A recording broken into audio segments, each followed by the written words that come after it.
All right. What's going on, everybody? So, apologies. Uh, had to try to get everything going. Uh, I had set up an appointment for Spectrum to come out and take a look at my situation. But unfortunately, they told me, oh, and this was like 3 days ago. Oh, we don't have any appointments until Saturday. Okay, fine. Saturday, what time? Saturday between 10 and 11. I'm like, well, I got a show at 11:30, or maybe I'll push it to 11:45 just to be on the safe side. Fine, no problem. What happens? They send me a message, then somebody calls me. Unfortunately, we can't get a driver selected for you yet. Bear with us. We'll send somebody out there to you. Yeah, sure. Then I get a text at 11:29. We have found a driver. He will be on his way to you now. Nope. Mm-mm. Negative. I have to do a show. Know the ledge. Okay. So I had to cancel, and this is where we're at now. Still with a spotty internet. It is what it is, folks. I'm drinking my morning cup of Joe. You see it. Or Joanne, whatever it is. All right. Let's hit the intro and come on back. Terrible, man. Just so frustrating. I can't even get stuff fixed. Ugh. Bad. We'll be right back.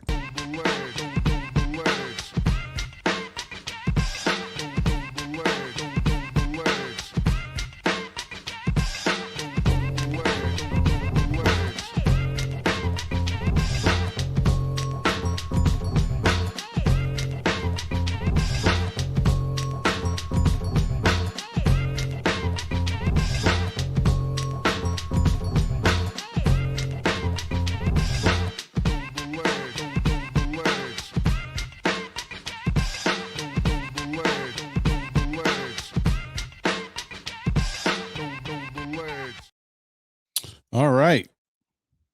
We're back. And let's see what's happening.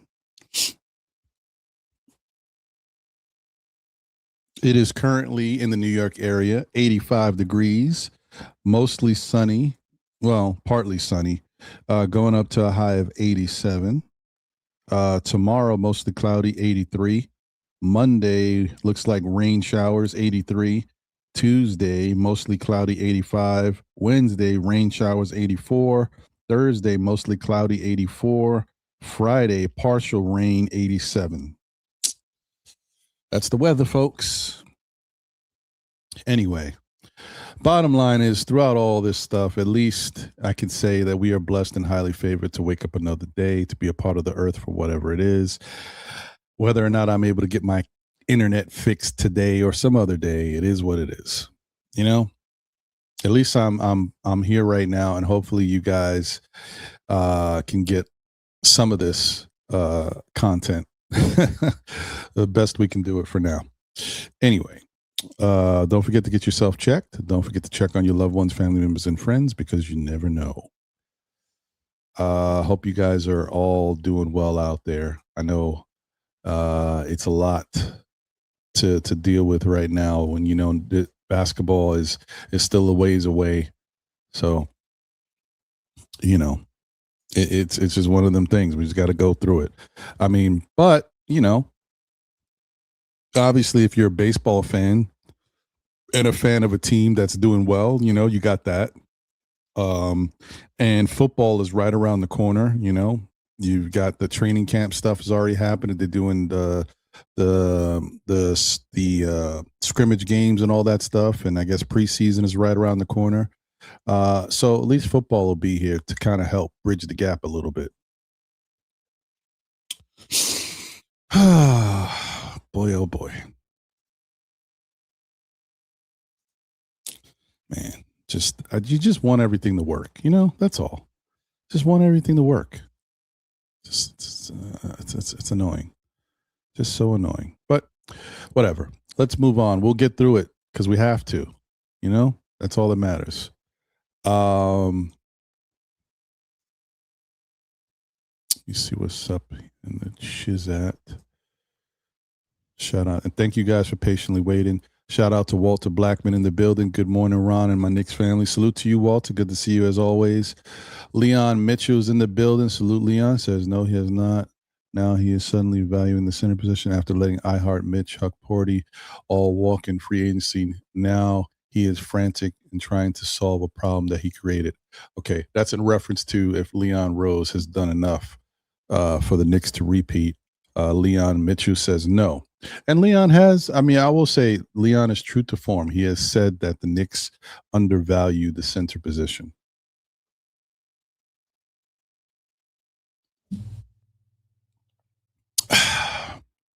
Leon also says, I'm on record of not being a Leon Rose fan, and please get a good guard to back up or play with Brunson. Why is that so difficult? I mean, you weren't happy with what Alvarado did in the NBA Finals to help us win the championship.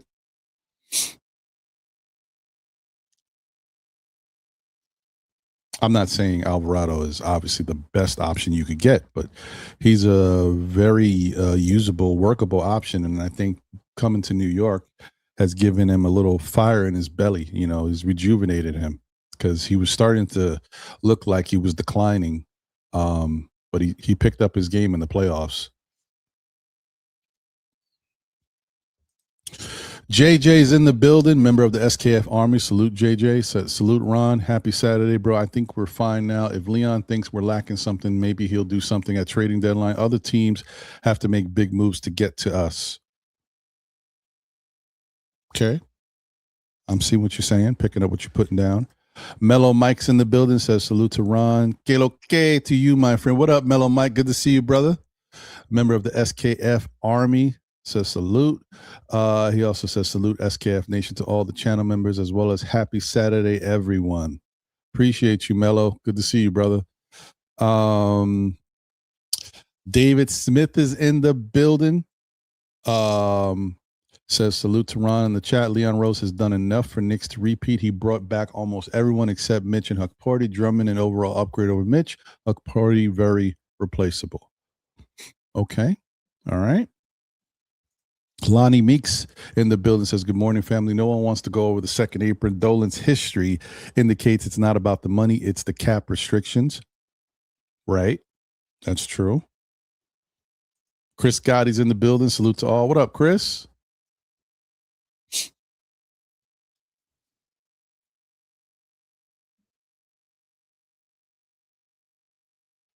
Wonder Woman's in the building. Says, good morning, Ron, in the chat. I hope everyone is doing well. Not too concerned, but choosing to believe Leon is working on a few things. Appreciate you, Wonder Woman, and thank you for being a member of the SKF Army. Let's go. Wolverines is in the building. What's good, all? Happy Saturday. Is it good or bad that you are canceling that cable appointment? I know, right? I had to because he was going to come right now. I would have to make the show wait even longer.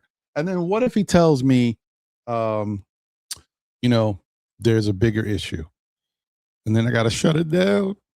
Um, but I knew that my internet was working to a certain extent because it's been working for the last day or so, somewhat okay.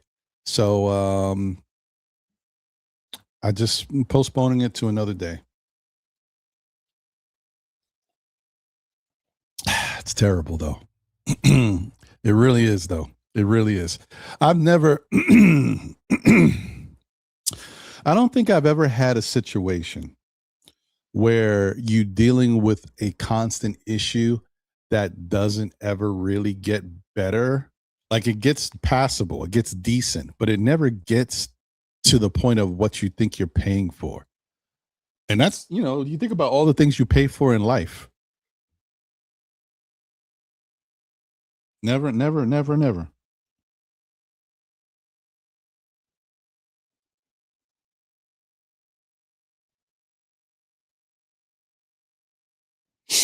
Okay, what else we got?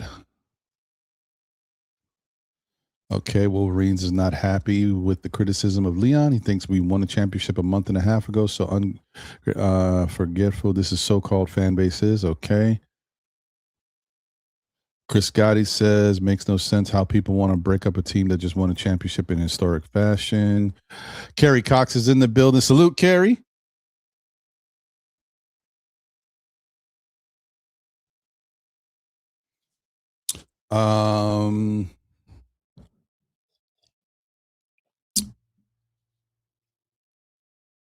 See.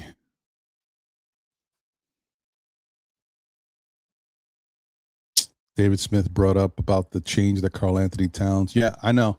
Saw that last week. And you mentioned it last week. Got you on that one. Yep. Knicks with Cat running offense then went 7-0 record plus 80 plus 185 point differential, 125.3 points per game, first in the NBA.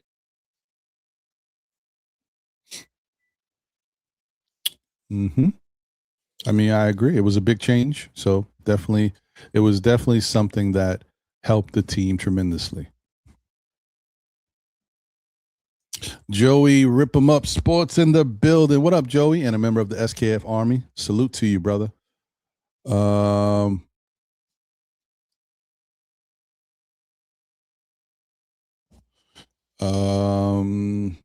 let me see. Kareem Grant is in the building. What up, Kareem? What's good? Member of the SKF Army. Salute to you, my brother. Says salute. Much love to the chat, Ron, and to your fam. Still Knicks in 5. Oh, it's still Knicks in 5. That's a fact. He says, I'm on my second cup of Joe. Yeah, man, I really wish I had iced coffee, but it is what it is. It's good, though. It's good. Prezi the boss is in the building. What up, Prezi?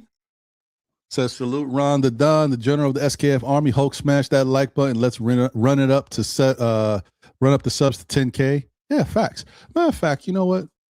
I'm just curious. This is not for you guys. It's my own thing. I haven't looked at anything in a couple days. So,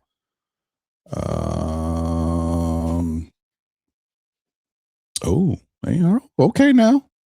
All right there now. We on our way, folks.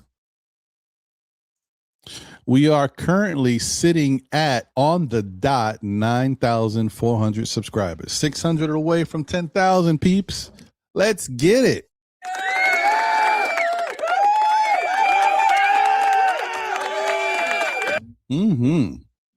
Let's go. Carlos Tejada is in the building. Says salute, Ron. Is Cat's extension of 4 years, 200 million reasonable? If not enough, maybe they can offer him a no-show job once he retires.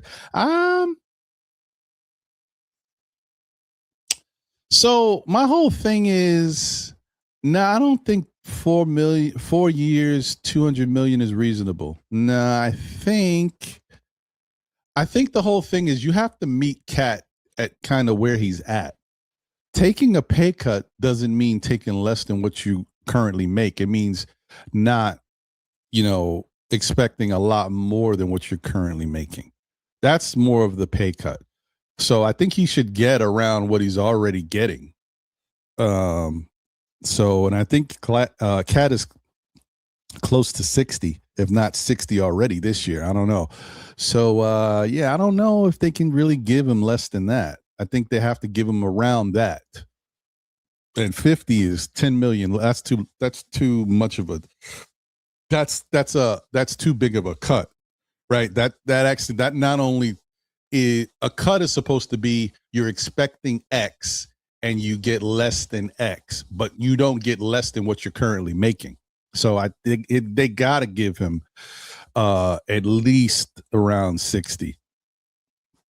So, the pay cut is not to go up really much more than that. That's the cut. And maybe they defer some of it. So maybe he does get a little bit more down the line in year 4 or whatever, year 3, year 4. But, So we'll see what happens. I do like the fact that apparently he wants to be a Knick for the rest of his career. So that's dope.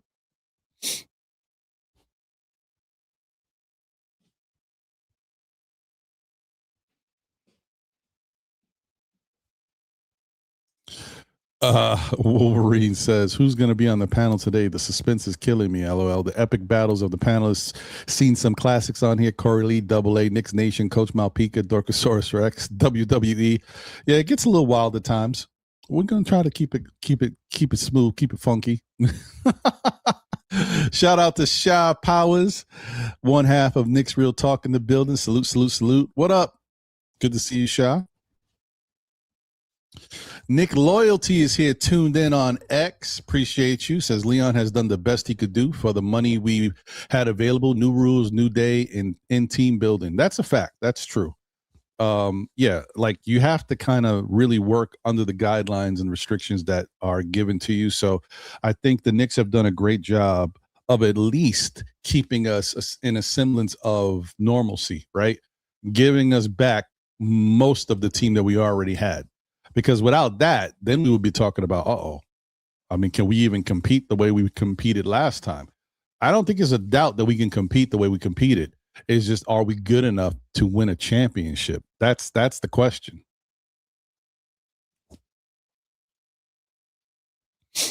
Flying Grayson in the building. What up, brother? Appreciate you. Says salute everyone. No Cap Life's analyst in the building. Said college football is almost here. My favorite season of the year. Roll Tide. Until then, New York Knicks. Let's go. Salute. Kerry says, I kind of understand why James Dolan didn't want to go into the second apron. I think we all should understand that, Kerry, at this point, because no team wants to be in the second apron. It doesn't matter about trying to keep your own players. It's just they've made it so that currently in this NBA, it's cap suicide. So you just have to stay out of it. If that means sacrificing and losing. First off, you think things are crazy right now, folks. Remember, there's supposed to be an expansion in the NBA. And when that expansion happens, I don't know when it's going to happen now. I forget the years that it's supposed to happen. I don't know, because things happen so quickly. It could be right around the corner. It could be 2029. Who knows? And you think, hey, but that's 2029, Ron. Whatever. Let's not think. Listen, if this team is good for a while to come, who knows what happens, right? What happens if this team stays together, right? And maybe they don't win this year. Maybe they don't win next year. But they got one last ditch effort where guys are still playing at a high level. You know, the Brunsons of the world is in their, low 30s, 31, 32 maybe.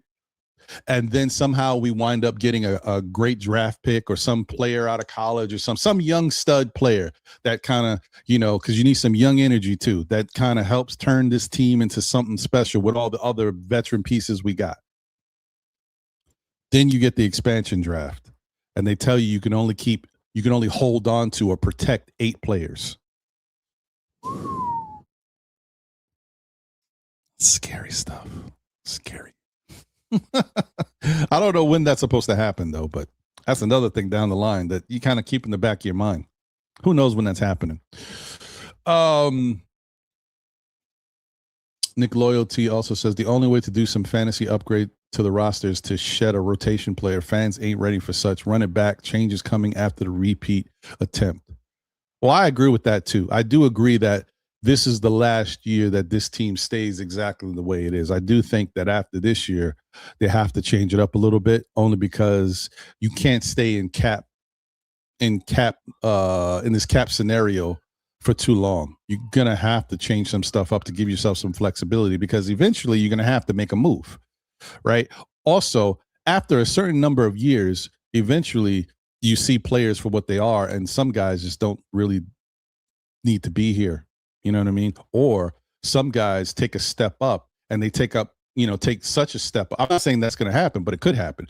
Guys take such a step up that you're like, damn, he played great this year and he's only making this amount of money. Yet we have this guy in the contract and he's making like 5 times or 10 times what this person is making. We got to make a move. That's business. But we'll see if that happens, if the Knicks are fortunate to even be in those type of arguments or discussions. Bagger Jones in the building said Knicks hate is real. Dummy Shaq want to say our championship was lucky. Well, he was lucky to play with Kobe and Wade. Yeah, I mean, Shaq, the one thing about Shaq we knew is that as great as he was, he could not win by himself at the center position. You need a dynamic guard or type player to play along with you. Sherwin's in the buildings. Good afternoon, Ron. How do the people who didn't want LeBron feel now? That was one of the dumbest thing I was hearing on the chat. LeBron is still a top 10 player. I mean, Sherwin, he's still, I know that he's still a very good player, but I mean, listen, LeBron is a 41-year-old going to be a 42-year-old player. At some point,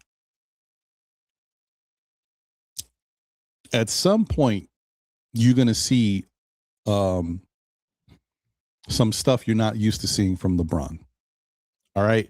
Now, I know it's hard to believe because he had such a great year last year. I mean, he did have some valleys. There was some peaks, but he had some valleys last year too. That was the first time you got to see there was some moments where his defense looked like his effort wasn't as top-notch as it has been. I mean, and it's not that it wasn't. Maybe he was saving himself at certain times, or maybe his effort couldn't be because he gave all he could give. Either way, that's what happens the longer you play in the league, right? You guys remember the almost, I don't know, did they win 70? No, they almost I think they won 69 or whatever. You remember the Phoenix Suns season when Mikal Bridges was over there and they went through the league and had, one of the best records in NBA history, and everybody thought they were a shoo-in to win the NBA championship. And then they got beat by the Dallas Mavericks, I believe.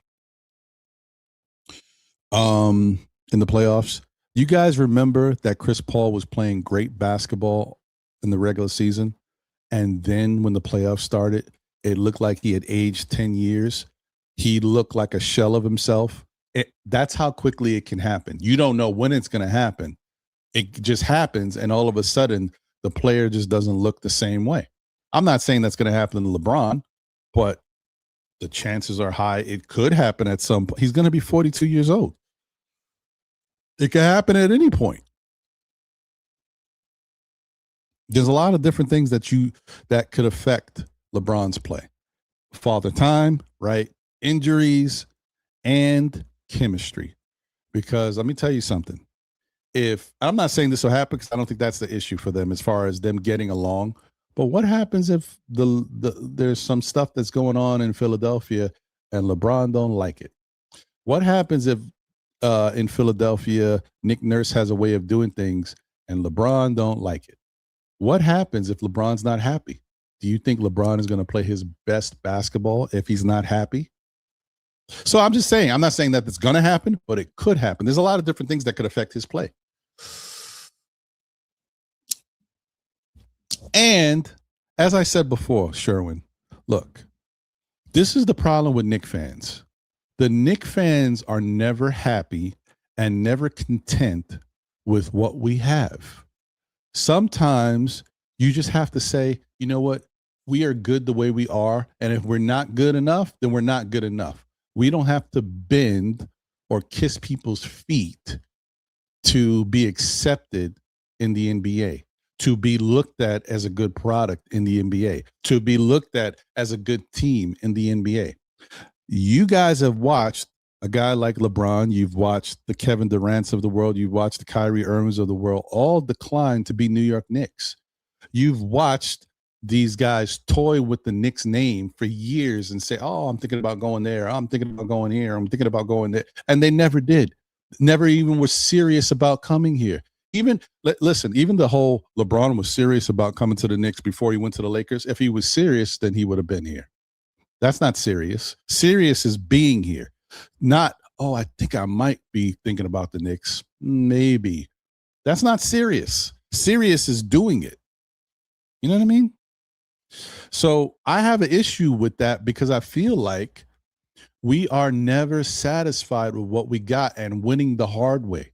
That's how we win, the hard way. No one gives the Knicks respect. No one credits the Knicks for what they do.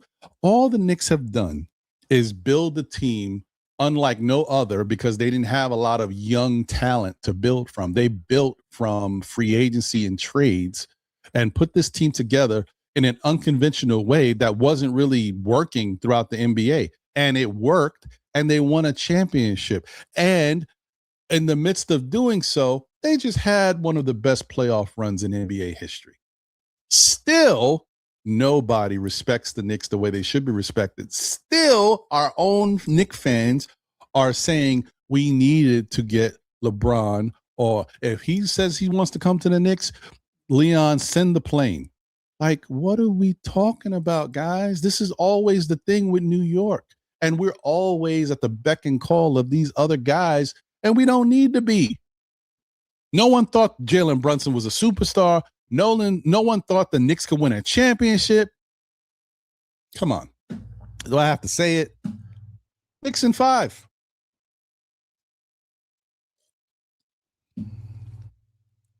I hear you, Sherwin. I know you like LeBron. I know he's one of the best ever. And I know what his skill set would have done to help this team right now would be great. At a cheap at $4 million per year.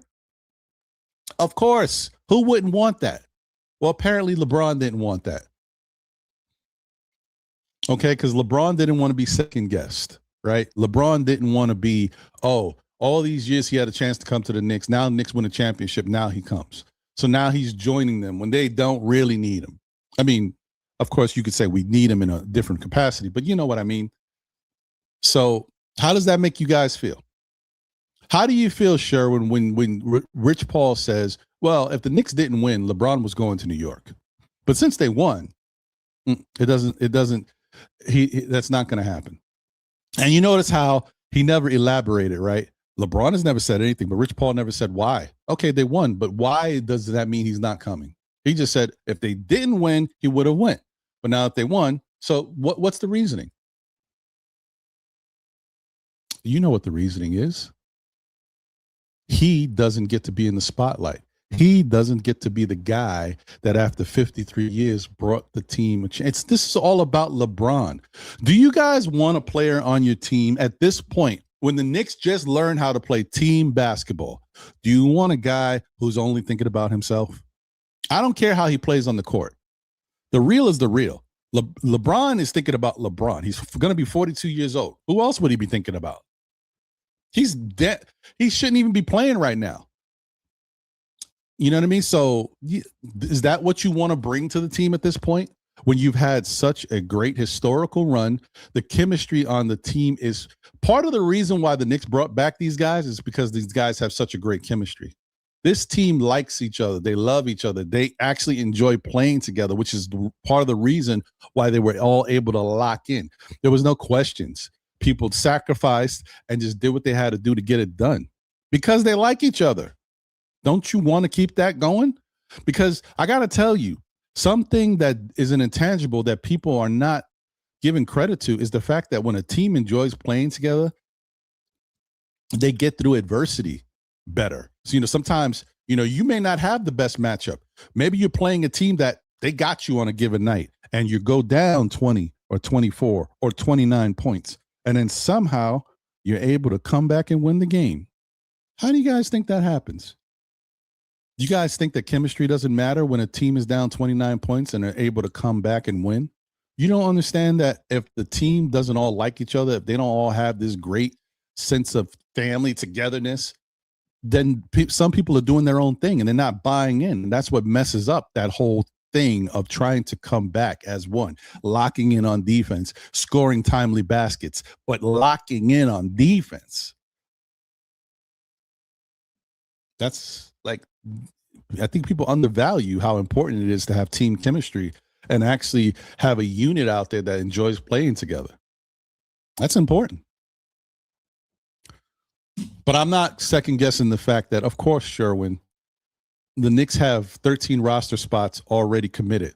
If you had a chance to get LeBron James for $4 million, you get LeBron James for $4 million. But you don't sacrifice your dignity at what? If the New York Knicks want LeBron James, then Jalen Brunson needs to give LeBron a call. What?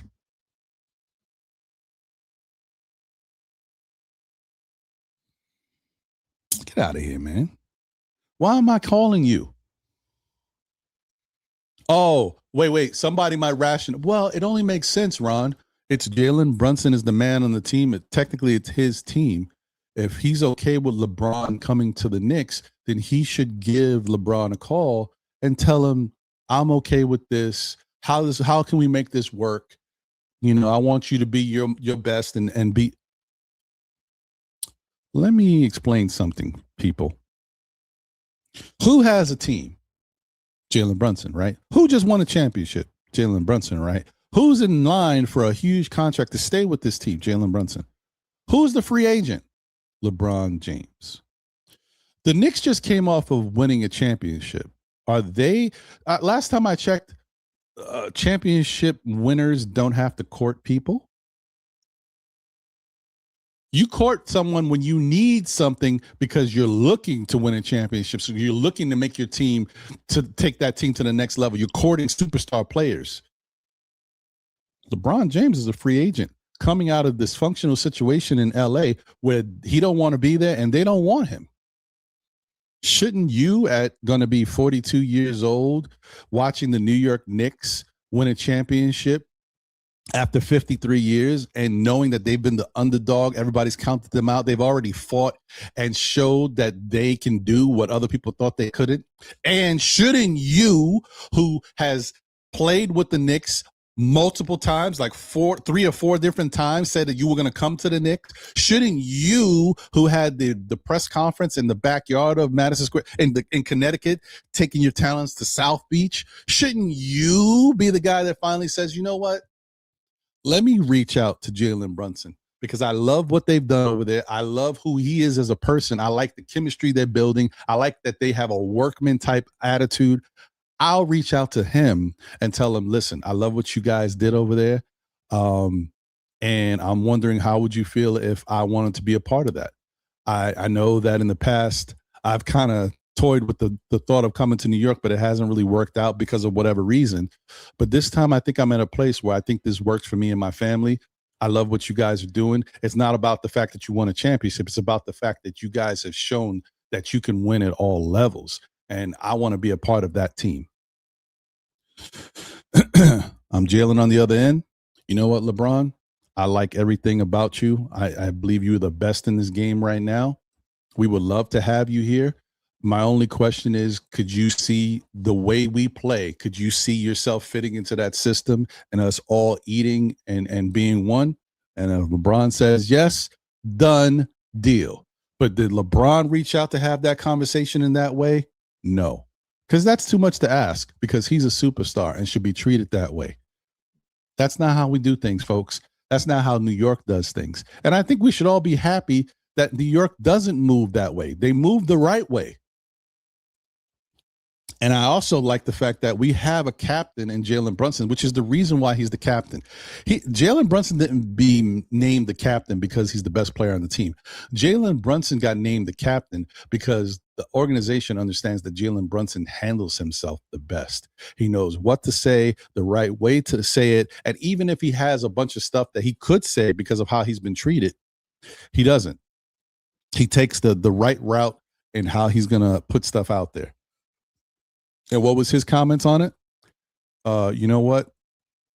I play basketball. That's what I get paid to do. I let those guys in the front office make team decisions, personnel decisions. That's the way you handle stuff. Shout out to Jalen Brunson.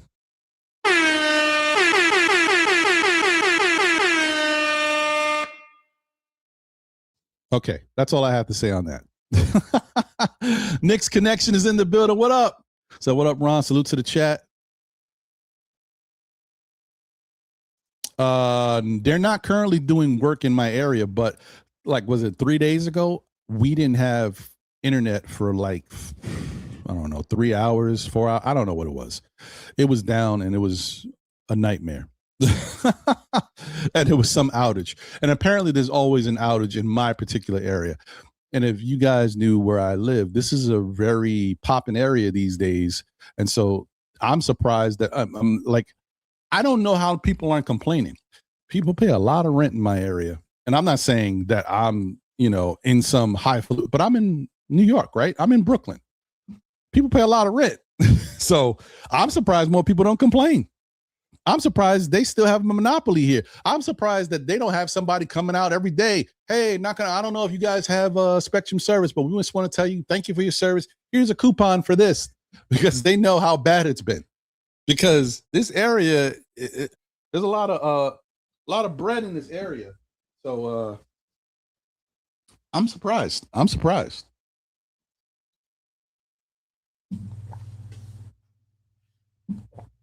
It's frustrating. It makes me feel like I'm the only one with an internet issue. And I know I can't be. Because if they have an outage and they're telling me, I see it on my app, there's outages, it's affecting more than just me. All right.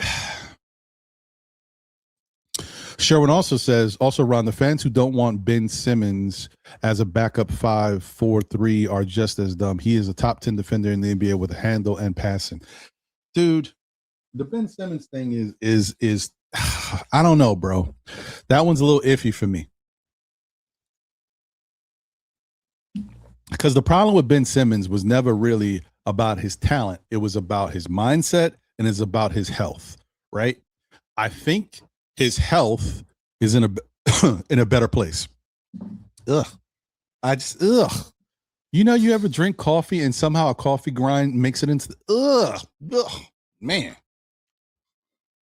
Ugh. That's the worst. Oh. Ugh. Yo, I hate that. How the hell, man? Ugh. It's nothing worse than drinking a coffee grind. Ugh. That's a pet peeve of mine. Ugh. Man. Nasty. So anyway, the issue with Ben Simmons is, can Ben Simmons play on a high level anymore? That's the question. Can he do it at a high level? I'm not sure. I mean, and I think Ben Simmons he's just in a place where that's the thing. Like, if Ben Simmons wanted to play, he'd play. He don't care enough to play because he'd be playing somewhere. I'm not waiting around. Oh, let me see what's the best option for me. If anybody comes calling up. No, if you want to play, you play. You play anywhere. That's how you show I really love this game. I'll go to any team. What's the worst team in the league? I'm going to go there and I'm going to ball out, make it my team to the point where they're going to give me, offer me a contract where I'm going to make some good bread while I'm there, or some other team's going to come knocking. Yo, we see how Ben playing. What's it look like over there? What y'all want? Is Ben doing that? No. I can't listen. I'm sorry. A guy that has made millions of dollars, who isn't getting new contract love anymore, and has that level of talent with that height and that ability. If you want to play, you go play. Don't wait for no offers. You go play. Hey, listen, I know it is what it is. Listen, give me a million and a half. I'm going to go do what I got to do. But listen, after this year, if I look like I'm doing the damn thing, take care of me. Or let me go. Either way, but you know what I mean? Like, give me a shot. I'll show y'all what y'all need to see. I'm not saying Ben said that or didn't say that. I don't see it. So I can't worry about Ben Simmons. Carrie says they're in my building screwing up my Wi-Fi. Hey, man, I wouldn't be surprised, bro. What they do. Thank you, BKNY. I appreciate that. Appreciate the love.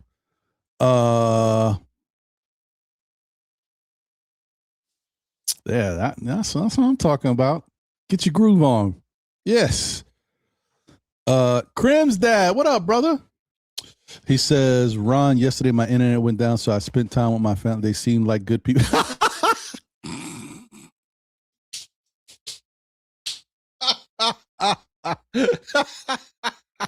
So that turned out to be a good thing. Crims. Dad. Appreciate you.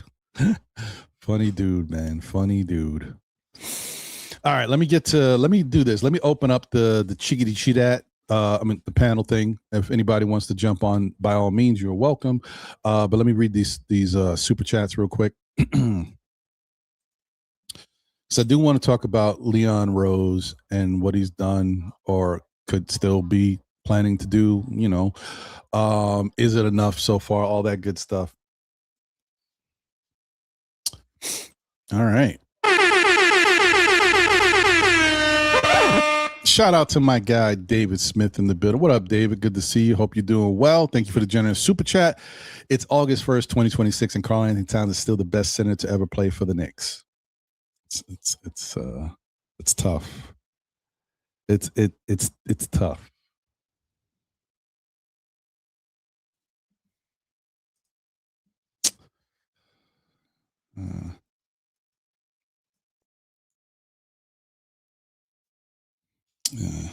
see here. That's tough stuff, man.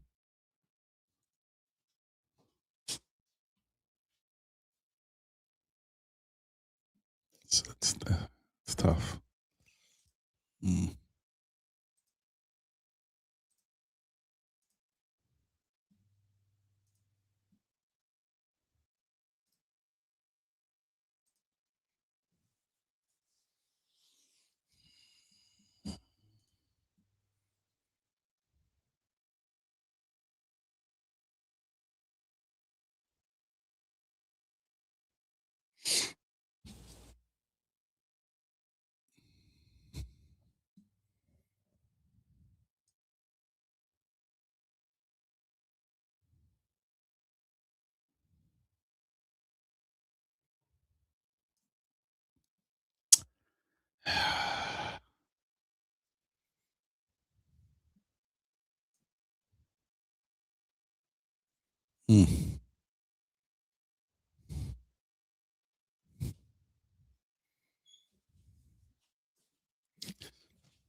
You see why that's tough? You see why that's tough, David? Do you see those numbers?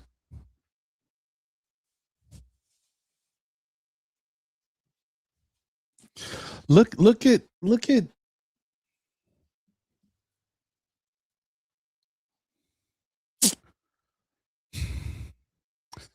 at those numbers in Patrick Ewing's prime. You know what I mean?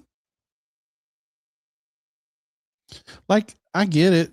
I mean, I get it. He's not Cat. Like, Cat is a incredible shooter, but like, you're gonna downplay Patrick Ewing's numbers? Look at those numbers. I know Cat has great numbers too, but look at those numbers with the Knicks.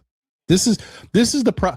See, this is where this is how I come back at the argument, David. It's not Karl-Anthony Towns numbers versus Patrick Ewing's numbers. You said it yourself. Best center to ever play for the Knicks. That's a tough one, man. I love him. I really like him. It's a tough one. Look at them middle year numbers, man. Ooh, wait. 28, almost 11 rebounds, 2 assists, 1 steal a game, 4 blocks a game. 3 blocks a game the next year, 3 blocks a game the following year, but still putting up 24, 26, 11 rebounds each year. And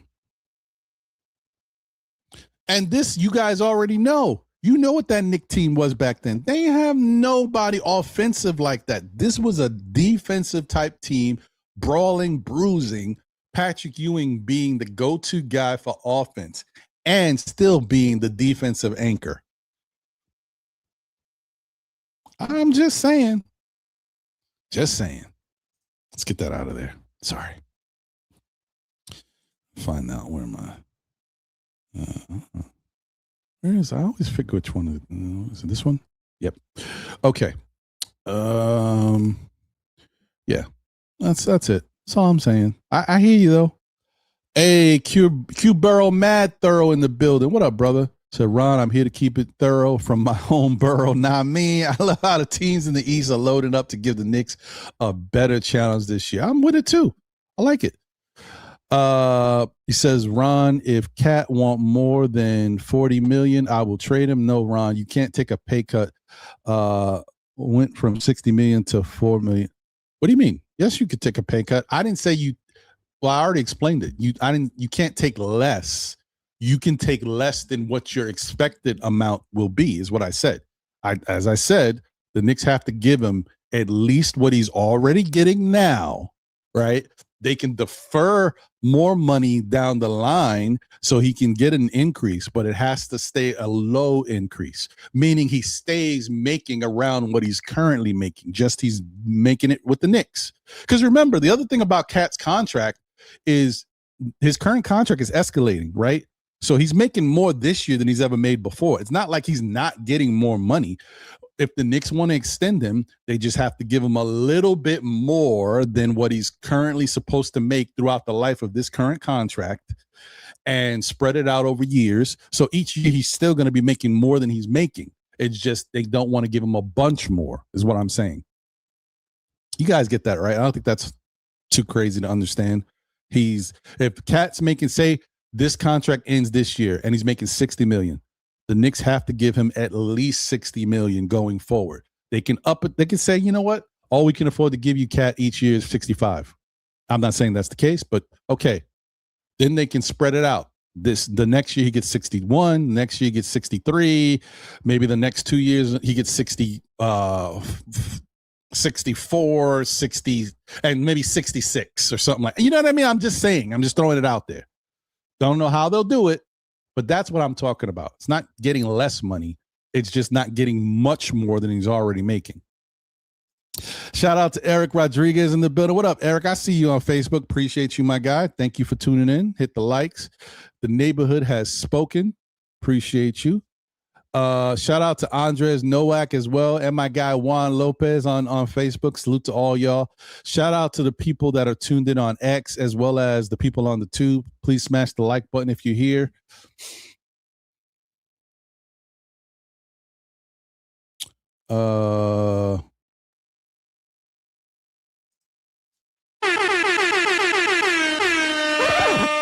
Thank you for the generous super chat. David says, don't let them do it to you, Cat. Cat, you deserve a raise, not a pay cut, champion. If you are a kind enough to take a pay cut, then anything less than 4 years, $248 million dollars is an insult and a remember, guys, he's still going to get an increase. The pay cut is less of an increase. You guys, he's not going to get less than what he's currently making. That's not even allowed. That NBA, CBA rules doesn't allow you to take less than what you are currently making in a current extension contract for a team. Now, if he was a free agent, right, he could go to a team and still have to make a certain amount of money, but that's only like I think, if I'm not mistaken, I don't know what you can afford to take. I think you still have to be making a certain number of money. Is LeBron James owed a certain number of money from the Lakers still? Because I think that's how it works, that you still have to be getting paid from somewhere because of your status. I'm not sure, but you guys let me know. I don't know. Was LeBron James bought out by the Lakers? I don't remember. I think he was, right? I don't know.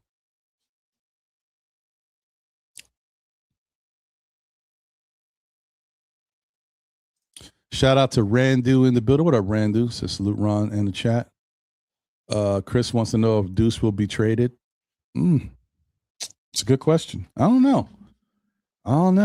I mean, obviously unfortunately for Deuce, his name is going to be out there all season, right? Until the Knicks solidify what they're trying to do. And if they make a trade, see, the only way Deuce would not be traded is if a trade happens with someone else instead of Deuce. Because then I'll say, if the Knicks had to trade something to get something and they didn't trade Deuce, then Deuce needs to be here because they're saying, we need you, Deuce. You know what I mean? But I can't see it any other way right now. I just know that he's going to be there. Yep. Sherwin, I would definitely no. I think I know you're responding as I was talking. I probably already cleared that up, but yes, I would definitely take LeBron James for 4 million. But it just has to be the way I said it, not the way he wanted it to happen.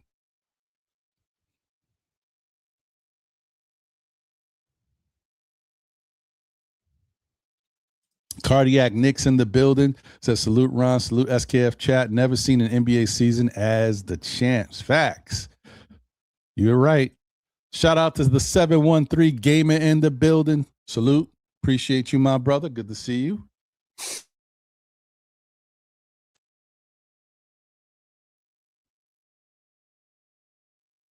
Hey, L Dammit's in the building. What up, L? Good to see you. She says salute to the chat and today's host. Appreciate you, L. I saw a little jitter. I did a little jitterbug right there. Is BKLA in the building? Oh man, I'm frozen Glaja. You guys remember that? That was an ice cream back in the day. Anyway, salute Ron in the chat. Sherwin has complained and doubted almost every player and coaching move over the past 3 years. Why do you spend so much time responding to him? Because I like Sherwin. Sherwin's a good dude. He just wants the Knicks to be better, man. Notice how the internet just it just works when it wants to work. Now all of a sudden it's I got the jitterbug, yo. Look how frozen Glaja is. Look at this. Look at this.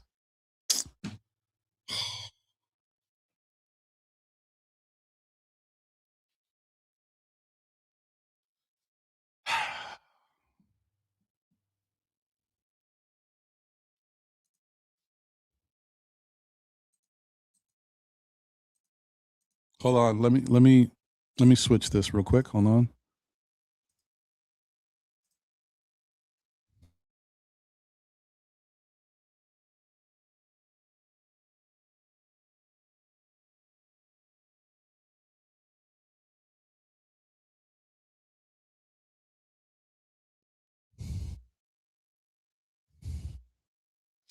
I don't know what's going on, bro. This internet is trash. It's freaking trash. Ah, so frustrating.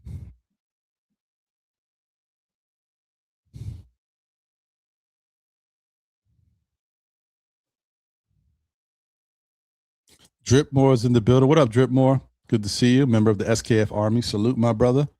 Hope the barbershop stuff is going good. I heard that a lot of people like barbershops are struggling a little bit lately because of the economy and how things are so expensive with our cost of living, gas, food, and all this stuff. And so people aren't going out to the barbershops as much as they did before. They're sacrificing their hair because they can't afford, because, prices, even for barbers, prices have gone up, right? Things are more expensive over time, which makes sense. But, people just aren't really, they're not really going for it. Especially those high end barbershops with the spa type treatment, getting facials and stuff and masks and all that type of stuff that are happening. People can't afford that right now. So that's what's happening. But I hope you were doing well, Dripmore. Appreciate you, bro.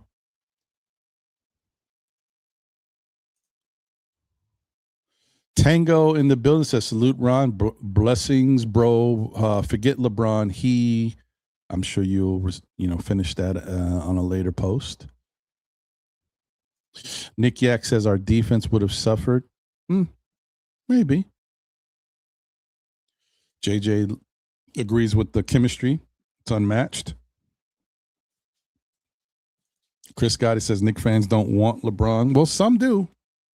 Some do. D Grant in the building says Knicks had that kind of player who was all about himself instead of playing team ball, Carmelo. Well, the thing is, I don't want to get it twisted.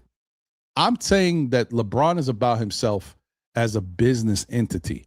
On the court, he's not about himself. He'll play team basketball. That's not, I don't want to take anything away from his game. He's going to play team basketball. As a person, I just don't think, with everything that comes with LeBron and his superstardom, I don't think you want that type of thing coming to the Knicks, who have such a great chemistry, and they already have learned to coexist together. You bring in another person of that level, of that status. Now you definitely can break up, you might hurt the dynamic. And don't say, well, you don't know that, Ron. Look at what we found out as far as egos with guys like McCall and Hart and Brunson and Cat and OG. We found out there was ego issues. Imagine bringing LeBron here. You know what I mean? Like, that's the part that I get worried about. And of course, the fact that I don't really like LeBron because of what he's done to us in the past. I can forgive. I don't forget. John Tay's in the building, said, why are you talking about LeBron? He's not your team. Talk about Brunson. Listen, I could talk about anybody I want. That's because this is Still Knick Fans, Know the Ledge, hosted by moi. And we are talking about LeBron because it's in the chat. It was a question. I'm going to respond to the question. As you can see, if you looked at the thumbnail for the show, the thumbnail is not about LeBron. The thumbnail is about Leon Rose and if he's done enough for the Knicks to repeat. It's not about LeBron. This is not a LeBron show. I don't even like LeBron. So, but if LeBron's your guy, you could protect him if you want. Shout out to Ribby in the building. Salute to you. And it was recently reported that even after the chip, the Knicks could have still signed him, but I'm not letting Josh sit on the bench for LeBron James. That's what you think happened, Ribby? Come on, man. Ribby, you can't be that way, brother. Are you not happy with the fact that the Knicks won a championship? I find it interesting that Knicks fans act like we didn't just do something that hasn't been done in 53 years and we are not the current champions. I think I said this before. Remember when I had this conversation throughout the year? I said, guys, what would you prefer? Would you prefer the Knicks to be a contender and be in championship contention for, like, I don't know if I used 5 years or whatever it was, but not win a championship, but be there every year? Or would you prefer if the Knicks won the championship this year, which was this past year, and didn't, make it, to contention or like be at that high level for the next 5 years? What would you prefer? Contending for 5 years and having a chance every year, or winning the championship this year and not really contending for the next 5 years? And oddly enough, you would think it would be one way or the other. It wasn't. It was kind of split. Some people wanted that championship bad and was like, okay, we could suffer for 5 years. We'll get it back. And then others were like, nah, I want to have a chance each year.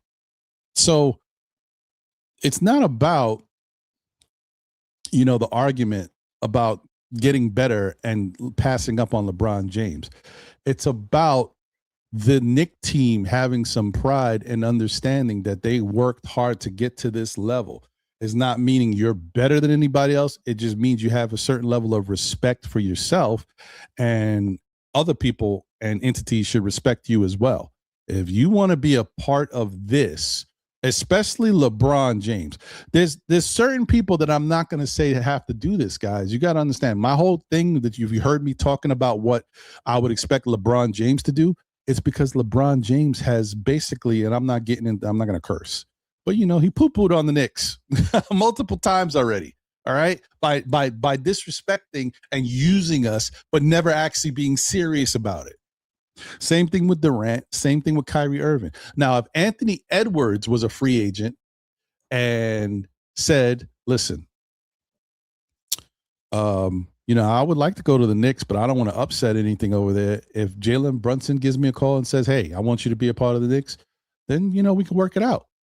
That's different. And you guys might be like, well, what's the difference?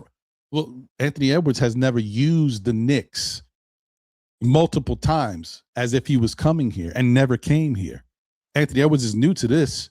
I can't blame him for anything yet because he hasn't done anything, right? He hasn't made the Knicks look like more still the laughing stock. Oh, Knicks still can't get anybody over there. LeBron didn't go over there.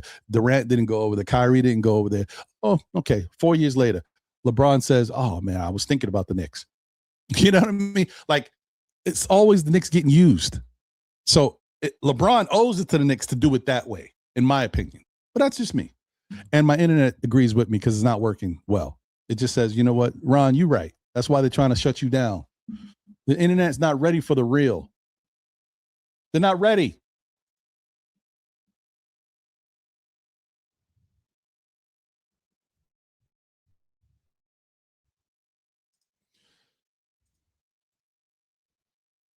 My internet is tripping, y'all. Dripmore says billionaire Braun using NBA for marketing. Philly franchise was going downhill fast, so he saved them. I think he definitely helps, but I honestly feel like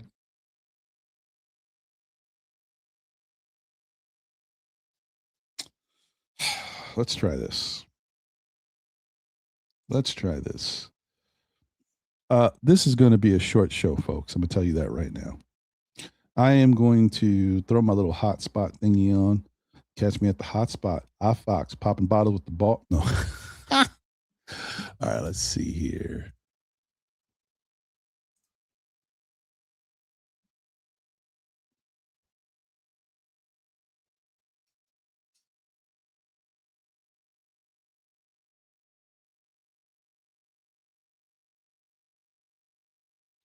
All right. We're hotspotting it for a little bit. I'm not going to stay with this because I just can't. This is too much. This whole thing is spotty. It's all terrible. It's disgusting. Still,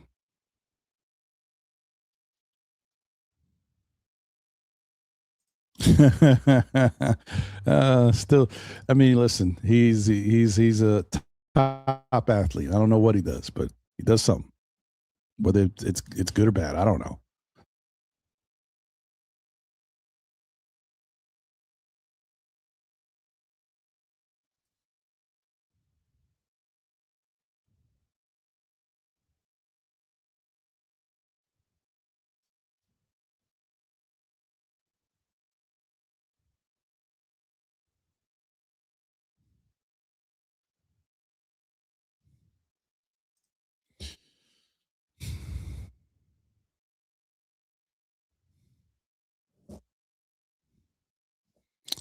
Uh, Sherwin says, Ron, let me give you information of what I did when LeBron did the I am taking my talent to South Beach. I personally drove Rich Paul and Bronny as a snot-nosed child in Connecticut home shopping. He wanted New York. I don't know what are you trying to tell me here, Sherwin? Are you telling me something in a hypothetical fashion, or are you telling me something literal, like you were a driver or something? What are you trying to tell me? Uh,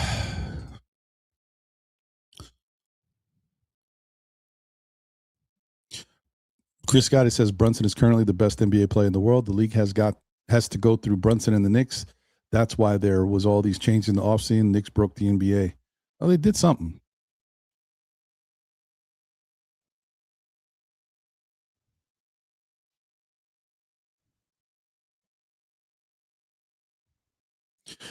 Q Burrows says there's always a thin line between perception and deception. We all can look at the same person, place, or thing and come up with a different view. I like the old man in The Mandalorian said, I have spoken.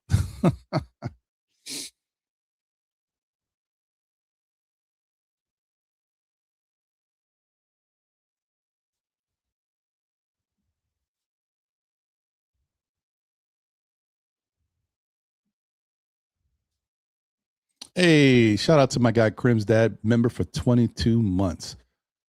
Don't put Ron into lecture mode. Appreciate you. Marvin LeSure in the building. When you come back in games, you get in blowout. It's never luck. No, I agree. It's not luck. It's not luck. I don't know why Shaq would even say what he said. Because as I already stated multiple times, everything that happens in these games is what looks like it could happen in these games. San Antonio was a quick starter in every single game. The Knicks were the best finisher in the NBA, best fourth quarter team in basketball. So that just basically played out right in front of everybody's eyes. Boy. Yeah, I'm gonna do a little bit more of this. Get to a little bit more of the topic, and I'm gonna get out of here because this is terrible, bro. This internet is trash bags. Uh, the Knicks must remove emotions from the team building. Yeah, well, if the Knicks have to change what they've already done and think differently, would they have built the team that they've built, Sherwin? Would they have got to this point? Do you think if the Knicks were thinking differently, without emotions, without connections and stuff, do you think they would have been able to bring in Josh Hart, bring in Mikal Bridges, bring in Karl Anthony Towns? All of this has to do with what they thought would be a good fit and relationships. And what happens? How did they get rewarded for that? Oh, that's right. They won an NBA championship. So you can't knock them for having their own way of thinking and the way of building the team. It worked. So what are we really talking about here, folks? You know how the other thing, getting to the topic at hand, has Leon Rose done enough for the Knicks to repeat? No team that hasn't made any significant changes has been able to repeat in NBA history. And the Knicks have not made significant changes. So that would say that the Knicks have no chance of repeating as NBA champions, right? And I guess you guys all believe that, right? There's no way the Knicks could repeat as NBA champions. It's already a foregone conclusion. Nothing can happen that can change that. You know, Boston not having enough because they got rid of Jaylen Brown and Jason Tatum, just, you know, realizing that it's just, you know, he needs a little bit more help than what he currently has. Cleveland Cavaliers imploding and having their own issues and being cap strapped, not able to make changes because they picked up Harden. That can't affect anything.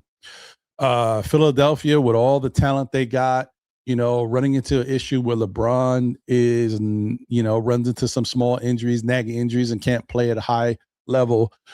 Joel Embiid, with his degenerative knees, runs into issues and can't play at the level that they thought, or, you know, risk being injured for an extended period of time. Nothing could derail Philadelphia, right? Atlanta making changes, bringing in Lou Dort and becoming even more of a defensive team now, resembling something like Detroit, and still not having enough offense to do anything. Toronto running into an issue where now they're trying to back out of the Kawhi Leonard deal because there's so much smoke over there that they're trying to get rid of that whole deal because it doesn't look good, which makes Toronto the same team they were before. And probably, you know, not even as good because they got rid of a couple players that were helping. Orlando,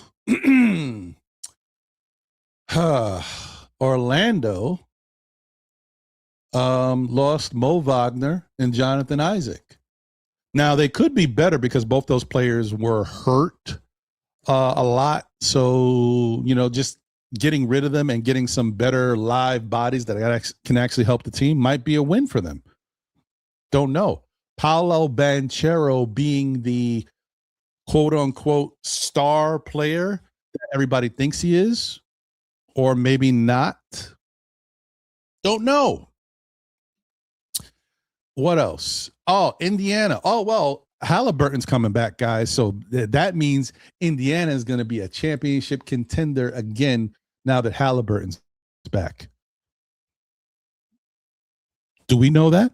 Halliburton's coming back from a significant injury. Sometimes these injuries take a little time. It takes guys a little while to get back to their old style of play.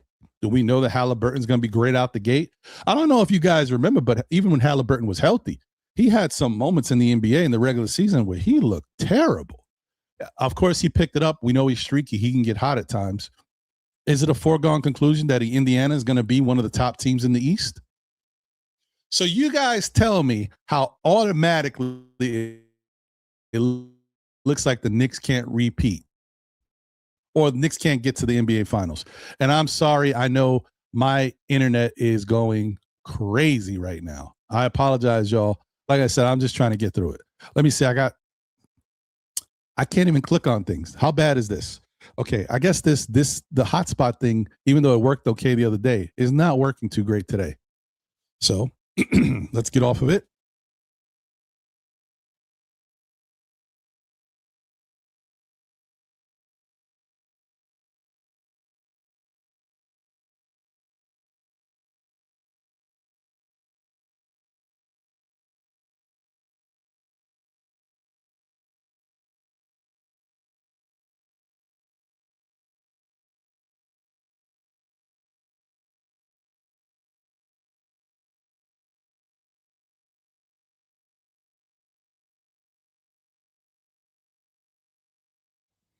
I don't know if this is working, folks. Let me see. I got Tori B backstage. Let me see how this works. Tori. Hey, Ron. Oh, I'm going through it right now, Tori. I'm ready. I'm ready. So are these Knicks fans. Like you, it ain't just you. You got a low brother. These It's scary happening. Knicks fans is going through it too. This internet got me See like. if I know the ledge. You gonna have to tell them to give you a refund, bro. Your internet be going. You be going through the business of some This people. is nuts. This is nuts right now. Ugh. Anyway, what's on your mind, Tori? How you do? And all right, one time for the notorious. We are. You know, They is. Let's go. Let's go. Okay. I'm just, watching all these Knicks fans freak out. Like your team didn't just win a championship in grand fashion. Like you listening to these commentators brush it off, and so are y'all. They act like we didn't just storm through the whole Eastern Conference and sweep in five. Oh, it's not sweep, but gentlemen sweep in five. Like Right. Right. y'all acting real scary. They don't know what All this right. team is gonna look like with oh man, what's the guy from Philly we just got? My brain is fried. The center. Uh. Drummond. Oh. We don't know what this team is gonna look like with Drummond. Are we Yeah. at Yeah. good Yeah. Yeah. defensively with him? No, because nobody's a Mitch, right? We had a Mitch, we had a unicorn. He's gone. But he also can shoot a three, and that means he can spread the floor. Like you're getting something different. Maybe not something better, but something different. You don't know what this team is gonna look like when the ball tips up in October, and everybody here is not everybody, but a lot of people in these chats is acting real scary. Like, yeah, we don't have to change this team to get better because this team hasn't reached its peak. They showed you something in the playoffs that they didn't even have a chance to perfect. So you don't know what this team is going to look like in October because they could look better. And already, everybody nervous because Philly got LeBron. He's 42 years old. Like, y'all can't be serious. Joel Embiid ain't never healthy. He ain't been healthy for the last 10 years. Like, like literally, that's going to change in one seat. He's not going to be healthy, y'all. We could bet the house on it. That man is not going to be healthy this season either. It ain't going to happen. I don't care what they do with him. He's still going to be hurt. So what y'all It's scared very true. of? No other team did anything that was gonna make them better than the Knicks. The only team I promise you, the only team that I would keep a side eye on is Indiana, and that's only because we haven't beat them. It's true. I do think that I think we could take them now, but you're right. It hasn't happened yet. You gotta. Hey, Right. just like So I said, I need to see what Philly does because they got to play. I need the Knicks to play Indiana and show Indiana right, what the Knicks are. you can't just throw a team together and think it's gonna work. It didn't work for anybody. Like Mhm. your team has chemistry. Your team has talent. Your team has the cap. We still in the driver's seat. That I don't get the fear from everybody. I don't. Philly is not what they stacked up to be. LeBron James is 42. I keep saying it. He's 42, y'all. He is not the boogeyman no more. If he was this good, how come he wasn't this good next to Luca? Like, what did he show us? What did he show y'all that make y'all feel like he gonna bring so much to Philadelphia? That's a whole lot of mouths to feed in one bowl. We'll see how it come together. You you ain't lying. Like, Uh, and you want to you stack ain't it lying. up, like look at your five, look at they five. The only plus they probably got over there is Jalen Brown. At every other position, your team is better. Every other position. JB better than Maxi. VJ, I don't give you VJ over maybe Josh or whatever. It don't matter. Yeah, but that's iffy. It's I just feel right like because yeah, the young man has yet to prove himself. He got talent, but he got to right. prove Offensively, he's his great, talent. but he's a good Right. player. And they're not good defenders. Who's playing defense over there? Look at their front court. Who is LeBron James and Joel Embiid stopping? Everybody was running through Joel Embiid. Who's he stopping? Like You know, y'all gotta relax, man. You have to relax. I will say this, Tori. If healthy, and if is a crazy word for Philadelphia. If I'm not healthy, saying that team is tough. I'm not saying that no more. But they're never healthy. Like we That's keep what I'm saying saying. that. They That's why said it's that it's an oxymoron. this was the exact same argument they had when we played them. If Joel Embiid is healthy, it's gonna be a problem for the Knicks. When is he ever healthy? Ever. I agree. I'm not even doing it no more because Joel Embiid is always hurt. It's just the reality of his sports career. Right now, he's always hurt. He hasn't been healthy for 10 years. He's gonna be healthy this year. That's not promises you can make. Your body is what your body is, and his shit is just broke down. It's over for this dude. He should have retired 3 seasons ago. And even if not for nothing, you get a halfway healthy Joel Embiid, right? He could get you points. Think that there's no iteration in basketball life where Joel Embiid can't get you 30 if he's halfway healthy. He can get you 30, right? But that means he's now dominated the basketball. What is everybody else doing? Standing around watching?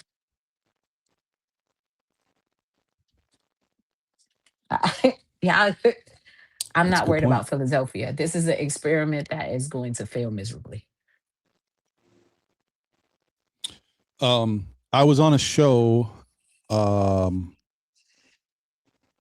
was it? 2 days ago? 3 days ago? I don't know. 2 days ago, maybe 3 days ago. I don't know. Anyway, I was on a show with two of my bros. It's called No Cap Space. They do fantasy basketball advice as well as talk about other sports but basketball mostly, and definitely NBA stuff. And we talked about this, the whole LeBron thing, everything, but in the Sixers and what they got going on. By the way, both of those young gentlemen are going to be joining Still Knick fans on Monday night's show. So tune in at 9:30 Monday for SKF Weekly with the fellas from No Cap Space. I'll put the link to the show that we just had in the chat so you guys could check it out. It's a different conversation because we know each other. So we have a really good, we talk about our group chat conversation, all that stuff. Anyway,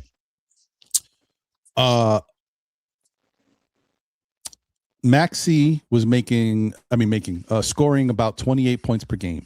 Jaylen Brown was scoring about 29. Then you had LeBron scoring 20. Embiid was around 23. And then Edgecombe was 16. Obviously, if the Philadelphia 76ers want to win, there's no way in hell all of those numbers stay the same. They can't. It's impossible. It's one basketball, and somebody's got to take a back seat. So that's why I say it's not just about the fact that they got all this talent over there. Then Knicks fans are worried because on paper, yeah, the team looks good, but all this stuff, you got chemistry issues, injury concerns, one basketball. Somebody's got to take a back seat. You might say, well, I'm sure they already know who's going to do that. It's easier said than done. The Miami Heat, 3 dudes in their prime, Bosh, Wade, and LeBron, they actually had to play it out to figure out who was going to take that back seat because they was all bucket getters, right? Bosh was the one that said, you know what? I'll sacrifice my game. You guys are a little bit more dynamic and can score easier. Like Bosh is a big guy, so it's a little different. And that worked. But they had to figure it out. In this case, you don't necessarily know who it's going to be. And you got 2 guys that are coming to the team and both technically maybe better than what you already had historically. Like Jaylen right now is probably the best guy on the team. But LeBron, because of status, is the alpha. So you got to figure that out. Right. You got to figure We that all out. know he didn't come there to play second fiddle. Right. I Right. know You he got was to figure it traded out. there, but the minute the trade went through, he like my team. Yeah. And now Yeah. LeBron there. Mm. Let's see. That's gonna be What the what's that's on your gonna mind, that, Sha? And welcome to the show as always, brother. you know this. And Tori, salute to you as well, man. I don't think I have to say is on paper, like you said. On paper, they look good. You know what I mean? All these dynamic scorers that could pass the ball or rebound the ball and all that stuff, but they ain't even ran a pick and roll yet. They ain't even win 20 games yet without Embiid spraining his ankle, twisting a kneecap, or getting his face paralyzed in his eye, something like that. LeBron's hitting 42, and the guys that came over there are all number ones. With Embiid, that's a number one, and when Embiid is on the court, he sets up a lot of the 8 to 9 seconds out of a 24-second clock, of the 24-second shot clock. So what they gonna do? What they gonna have to figure it out. I don't think they're gonna have a fantastic first 20 games or first 40 games. I think they might figure it out because of the status that they have. And in games they will figure it out. But they all have to come to the table healthy and they have to learn how to play basketball together. I mean, none of these guys have really played basketball together. So this is gonna be real hard for all these number Right. ones to Chemistry matters. become They got to get become that together. right to become two Bs, one B or whatever. It's gonna be hard for them to figure it out. And then you got two young stallions on here that I thought was taking over the team last year, and now you got three guys that's coming over here. I mean, now Embiid supposedly is trying to lose the weight and get better in shape. LeBron's gonna come over here with I don't know. They'll figure it out though. You know what I mean? But hopefully by then we're so far past them by then. I think this team has a great start this year because they're already running and they didn't make too many changes in the lineup. The last couple of teams that did not make it back to the championship, Boston and OKC made dramatic changes. This year we did make a dramatic change. We lost Mitchell Robinson, but I think we could fill that spot with a couple of guys to blend in and stuff like that. We haven't seen OG explode. Thinking he got snubbed Right. last year. Right, he got snubbed last year. You don't think OG gonna be mad as hell this year because he got on the second round team? You don't think Mikel is gonna play 82 games this year like he did the last umpteen years he's been in the league and played stellar basketball in the playoffs? I mean, Josh Hart, you know what I mean? I don't think Josh Hart, I don't know if he went and got the surgery done, but if his finger's much better than last year, he shot 40%, what was it, 40% almost the three-point land last year? Exactly. So I mean, I bet on this team because of what they have now and what they just started getting good at towards the playoffs. We And they peak, we peak right in the right. playoffs. But they are underrating our defense. Never mind our offense and the Yes, went chemistry from that 19 to this number team one. have. This 19 this to number fan one. base is literally they're not giving our defense the credit it deserves. They on demon time when they out there. All of those comebacks happen because of defense. Defense. Jalen Brunson cooked Cleveland for 22, what is it, 16, 17 straight points, whatever it was he scored. But he wouldn't have been able to do that if his team wasn't making stop after stop after Right. stop on the other end of the floor. So not only are we great offensively, we're just as good on the defensive end. And that didn't change because we brought everybody back.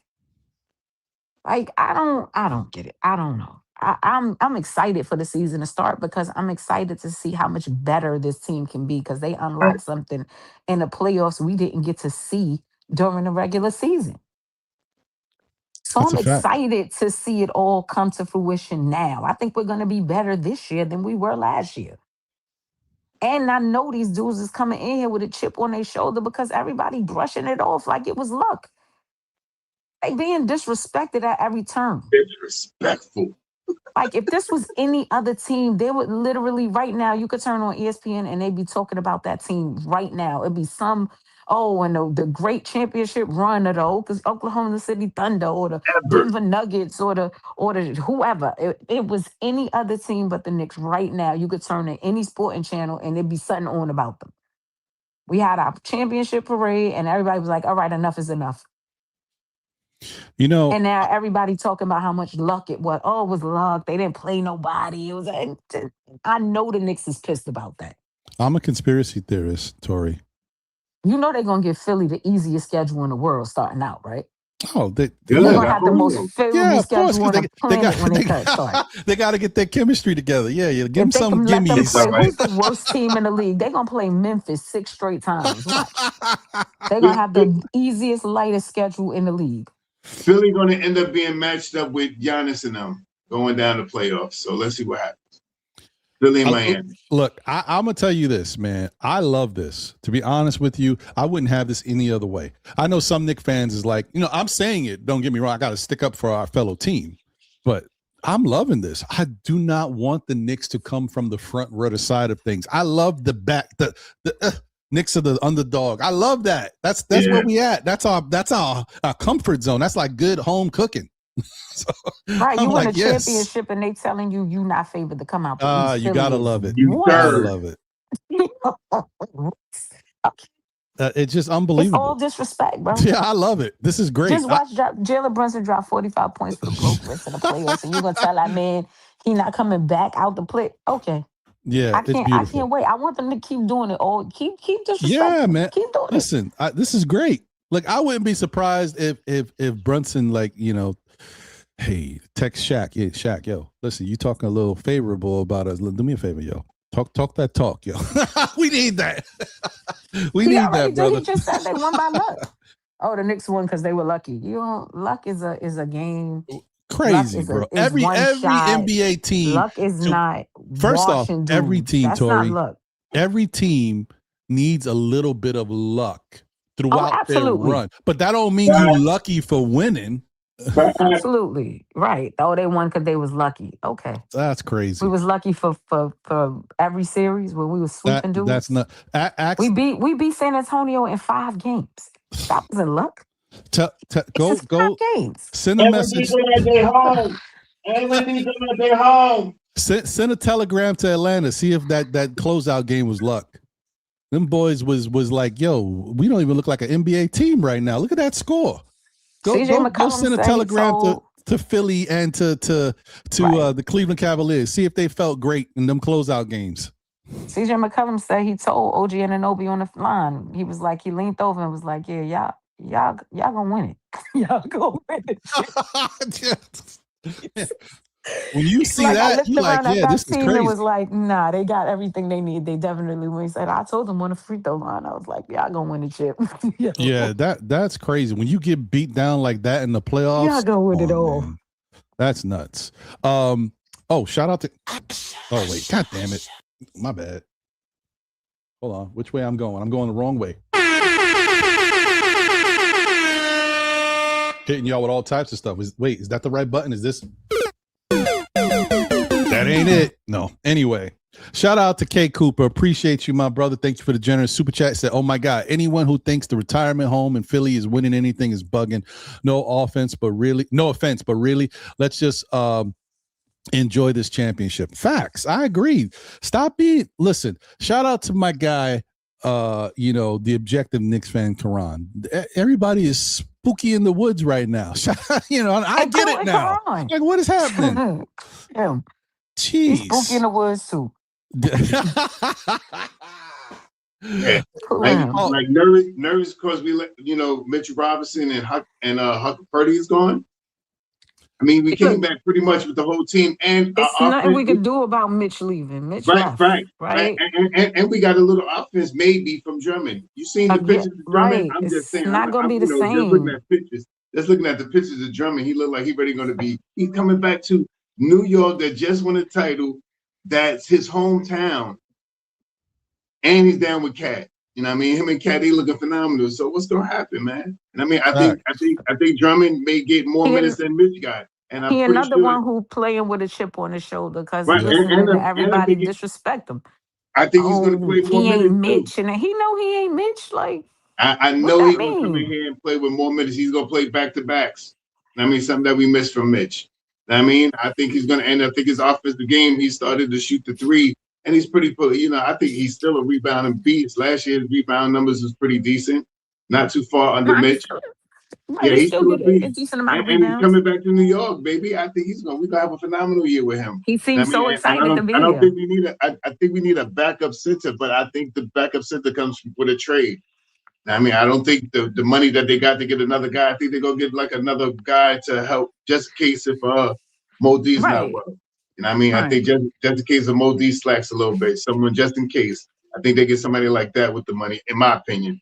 And because there's the words out there about Deuce, that's what everybody talking about. Deuce gone, Deuce out of here, Eve Missy and all these stuff. When And you maybe ever heard, I laugh when I listen to stuff like that, right? Because Leon and them don't talk. They don't talk to anybody. And he said that out his own mouth. He's like, I don't talk. We don't put stuff out there. We keep everything under wraps because they're close we to the don't best. want these players feeling crazy because we know what it's like to have your name popping up in rumors all the time. It's not, it ain't cool. So he don't talk. So all this stuff y'all hearing ain't real. That's one person said it and somebody ran with it and then somebody else ran with it until it's done, until Leon is out there talking. Y'all got to stop running with what everybody else said. They last thing I heard was they was giving up dues for not Messi, another center over there in Charlotte. I said, so hold up.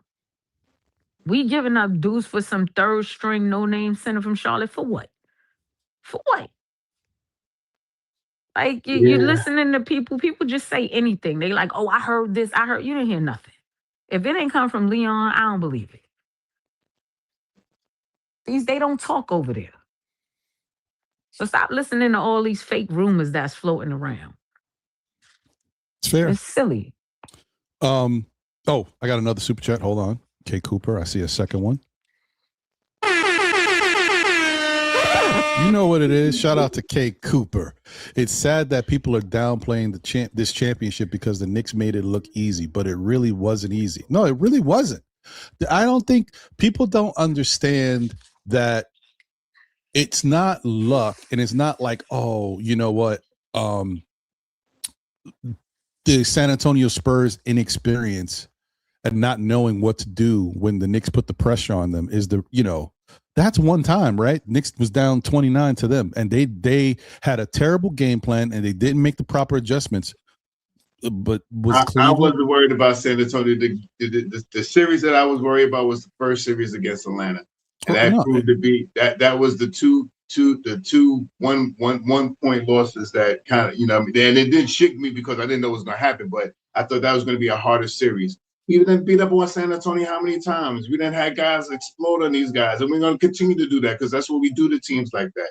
The San Antonio, you know what I mean? Yeah. The San Antonio, the teams that the Denvers, the guys once we get to know how to beat you, the Bostons, once we get to learn how to beat you, we always going to continue to have a better record against you to beat you. So, yeah, whatever. I don't know. Like a lot of not so many fans, but a lot of the outcasts is what I seen talking so negative about the Knicks and all this other stuff. And that kind of, I'm like Teflon Don against that. I'm like, yeah, ping, ping, ping, ping, ping, ping, because none of that means nothing. You know what I mean?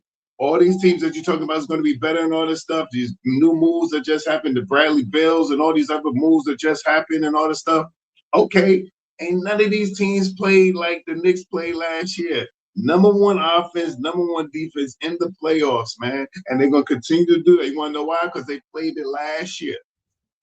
None of these teams played that last year. It's true. And, the other thing, too, is the Knicks beat San Antonio 6 times last year. Yeah, that's what I'm saying. We know how to beat them. We know how to beat that team. We do that to a lot of teams in the New York Knicks. Like, I don't know why anybody even thought San Antonio. I don't know why 2K, whatever, thought San Antonio was going to win and put Wembanyama out there. It's the record. We beat them in big games. It wasn't like we just beat them. We beat them. Then we beat them on Christmas. Then we beat them in the Emirates Cup. Mm-hmm. Then we beat them like big games. These not like little games that we beat. It wasn't like we beat some regular season games, and the one that we lost to them was a close game. I think points. I think it was 5-7 points or something like that. So all these teams that they look good on paper. Miami looks good on paper. You know what I mean? Washington looked good on paper. You know what I mean? With the team that they got. You know what I mean? They look good on paper. They have not played against the Knicks that played all year with this team all year long through the ups and downs, the 9 and 11s, the ups and downs, and the 2 losses by minuscule points to come back to sweep these teams and gentlemen sweep the last team. Come on now. Everybody undergrades us. We third now. The team that we beat is in front of us. High, right. Right. What is that? The team that we Right. just beat in 5 games is higher than us. And then the team in front of them, the San Antonio beat them. So how we figure that? How those dice roll like that?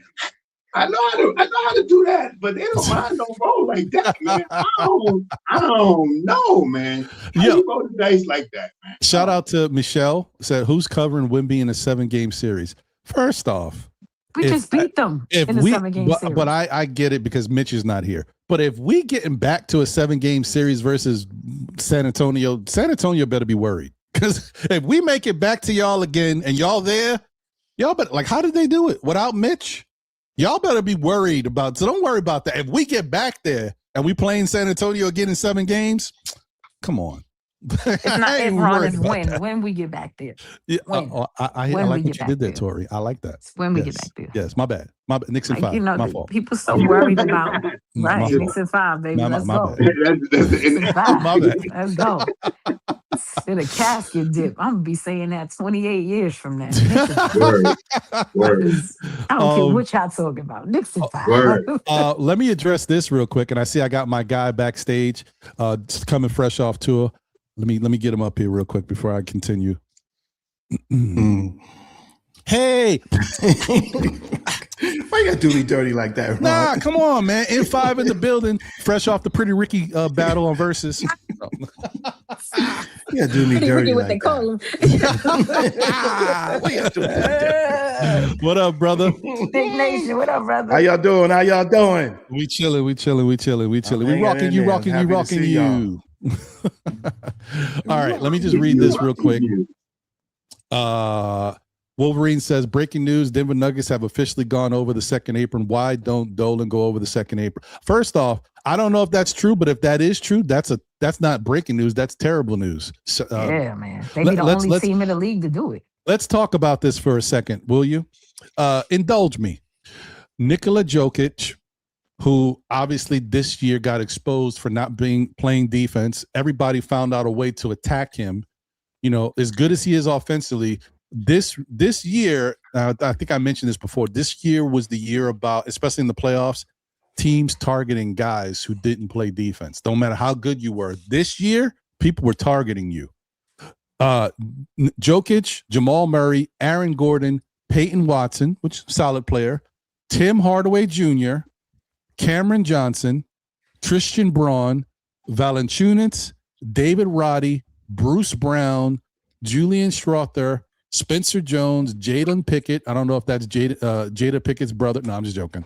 Deron Holmes, Zeke Naji, Curtis Jones, Hunter Tyson, Tyus Jones, and KJ Simpson. 2 things. First, does that sound like it should be a second apron team? No. Second, does that sound like that's going to be the next champion of the league? No, I don't know about y'all. That ain't putting no fear in my heart. I'm like, you in the second apron with that team? Ugh. Sorry. I'm not digging it. I apologize. I don't know. I don't know how good they're going to be together. I just don't like it. They were one of the teams that suffered the apron before when they had won the championship and had to lose some guys. So, I mean, I just think, a lot of people just take a disadvantage to what Leon Rose has done. You know what I mean? And did Dolan need to come out here and say that and stuff like that? No. And we kind of all knew. We talked about it early in the season about Mitch may not come back. We already know what happens if you don't get a contract within the year. We all know that's why it's so much rumors about what's going on with Deuce right now. And I mean, because he should have got a contract by now. Or offer, I don't know, maybe sometime soon it got to be coming. So that's the reason. It happened to Julius Randle and so on and so forth. If the front office doesn't leave you something on the table for you to snack, I don't want to say it like that. Maybe I'm saying it wrong. If they don't give you something that you can be appeased to, then it's over. So I don't wish anything to happen to Deuce. I hope that he gets a contract. But how much can we really offer Deuce in a contract next year? Can we go over $7-9 million for Deuce? I mean, that's the answer that we're gonna have to talk about because Deuce. Oh, so they're not over. I mean, Yeah. Deuce. No, they're not. If Deuce right now was to get a contract this season, what would he probably get? He's coming off a $4 million contract. You at least got to double that up. So you figure maybe 9, starting at about 9, or if he's at the high end, maybe 11. Can we afford that? Not to cut you off, Shaw, but the good thing for the Knicks, bad thing for Deuce, is that as much as I don't think you can look at one series as a deflection on the person's overall value, it does hurt his overall number. So if say Deuce is a $8 or $9 million player per year, okay, technically, if he would have had a better NBA Finals, that 11 million sounds like it could be a little bit more realistic, but it might work to the Knicks' favor that he didn't have a great NBA Finals. So look, take a little shortcut, a little off the top, folks. We got 7.9 for you the first year. I mean, it is a way that they could get it, but those are the things that they have to think about, man. And they signed these other guys to 2-year contracts, the Alvarado and Clarkson, right? Oh no, not Clarkson. Shamit. You know what I mean? I think they got 2-year contracts. So those that they are on the books for the long haul now. I mean, so Deuce is not on that book pretty soon or shortly, and it's for his money we could get something nice, and we still could use that biannual. I mean, whatever that money, I don't know what they call that money now. The $3 million, $3-point-something million we got left over. We can use that maybe as another forward or something. I don't know. That's where I've been thinking all year. Yeah, facts. Let me get to Nick Nation, but before I do, just wanted to say something real quick. Oh, Humberto de Lejos in this house. Knicks in 5. Let's go. Where was it? Shout out to Building Blocks in the building too. I see you. Oh, well, okay. Let me do 2 things. Sorry, there's a super chat as well. You know what it is. Shout out to Paris Duggan. Thank you for the generous super chat. He says, "Hey, ask Shaq, what was that long rebound Ori 3-peat shot luck versus Sacktown?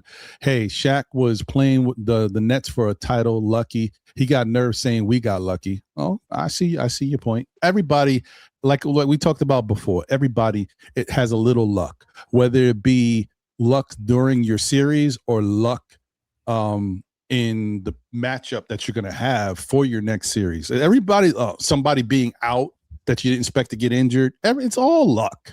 Everybody has to deal with luck. You give me any championship for the last 8 years, and I'll tell you that every champion got a piece of luck along the road. So I mean, it's dumb. Don't even look. This is what Shaq said is for people who don't know much about stuff. Just say, oh, what luck? Wow, Shaq says it was lucky. Not knowing that every champion had some luck along the way. Come on, y'all. What we doing? Shout out to Randu in the building. Salute. Okay. So the other thing that I was going to say is, the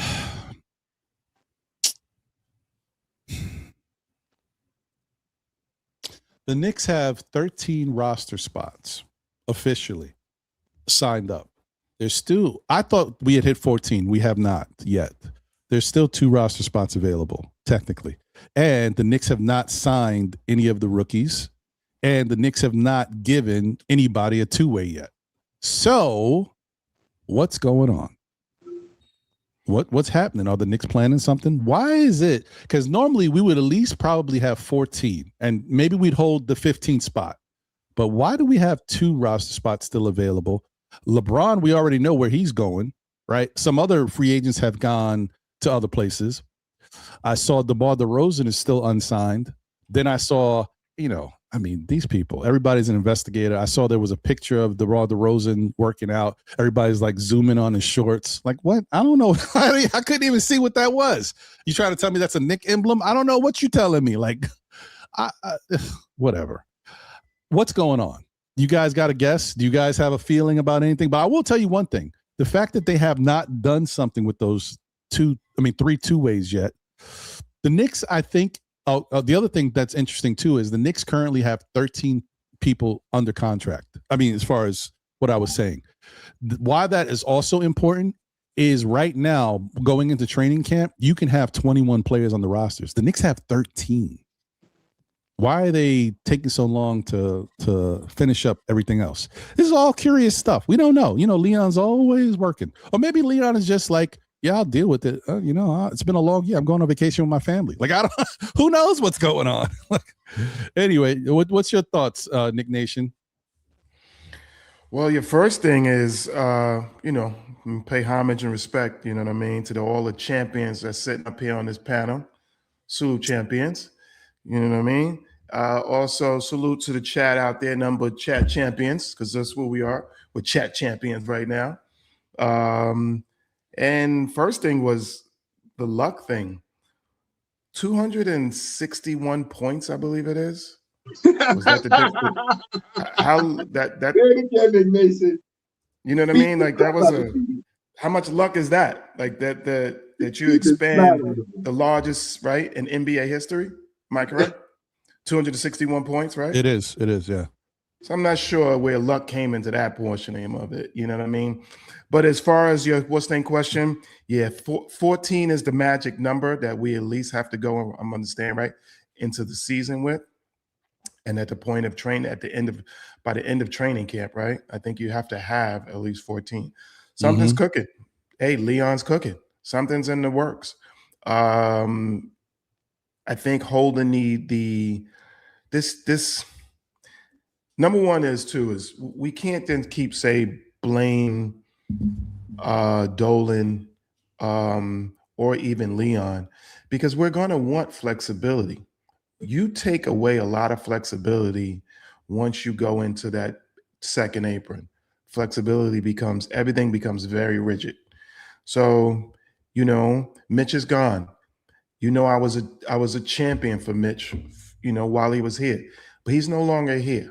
Mitch is gone. I wish him the best. Is portion of where mathematical wise, Deuce as well. You know what I mean? I love Deuce. He helped bring us to the point of a championship. Right. But it's just math. It's simple math at this stage of it, where if X, Y, and Z player is looking to get to this number at this stage of it, Deuce more than likely has to go someplace else, which I'm not mad at all. I want that young man to get paid. And more than likely for him to get $8, $9, $10 million, it probably has to be someplace else. And I will always wish him the best and pay homage and respect to him for helping us bring the point of a championship. But any of us as a fan, if you're a fan of Deuce, you want to see him, him and his family do well. You want to see him make that kind of money. You know what I mean? This is generational wealth where, his grandchildren, will seek the points of benefits from things like that. This is what you want for an individual. And as much as we want to keep him here and his talent this is a point of graduation. If the CBA was different, by all means, do what we can to hold on to him. But we are a championship team that is at the mercy of the CBA, period. It just happened to formulate, you know what I mean? Like the depth of it has happened to formulate when we got a point of a championship. Had this been 6-7 years ago, this is a different story. You know what I mean? Could you hold on to these individuals? Should they subjugate and make new rules that to say, hey, here, if you draft a player and that player is drafted, and then you want to say, hey, go over and play that individual, yes, you should, without it affecting the point of putting you in a second apron. That may be something that they may have to look into. But as it stands right now, the rules and the policies, it just affects us too hard and it hurts too hard. So this organization is trying to stay at a point of flexibility. It's trying to give us the last chance and last opportunity point to add that talent that we can then, you know what I mean, maybe elevate ourselves with. We're a championship team. Teams have to beat us. It's not that, you know what I mean? This is king of the hill. Everybody wants to pull the champions down, period, point blank. What are you going to do? You know what I mean? We're set here to battle for it, but these are, you know what I mean? This is life. Everybody wants to pull the man at the top down, period, point blank. And this is what we're looking at right now, because I'd rather be right up there at the top of that hill right now as championships, waving that flag, than, you know what I mean, than turning around and hunting for it. We are now the huntees as opposed to the hunters. Welcome to a new world. Welcome to it'll be a new year that arguably I haven't seen because I was too young to remember, you know what I mean, any point of it back then. So this year will be an education as, you know what I mean, what fall traps that we may as the huntee as opposed to the hunter, and may the best team win. I agree with that. I agree with that wholeheartedly. Shout out to Silk Sutton. What up, Silk? He says, hey, Ron, you here in Minnesota looking at Sohan to replace losing Randall and Reed. I mean, that's crazy, but hey, you know, good for Sohan if he gets an opportunity to go somewhere that's going to give him consistent playing time. He's not going to get it with the Knicks. If he was able to be here in a role, but also not for nothing.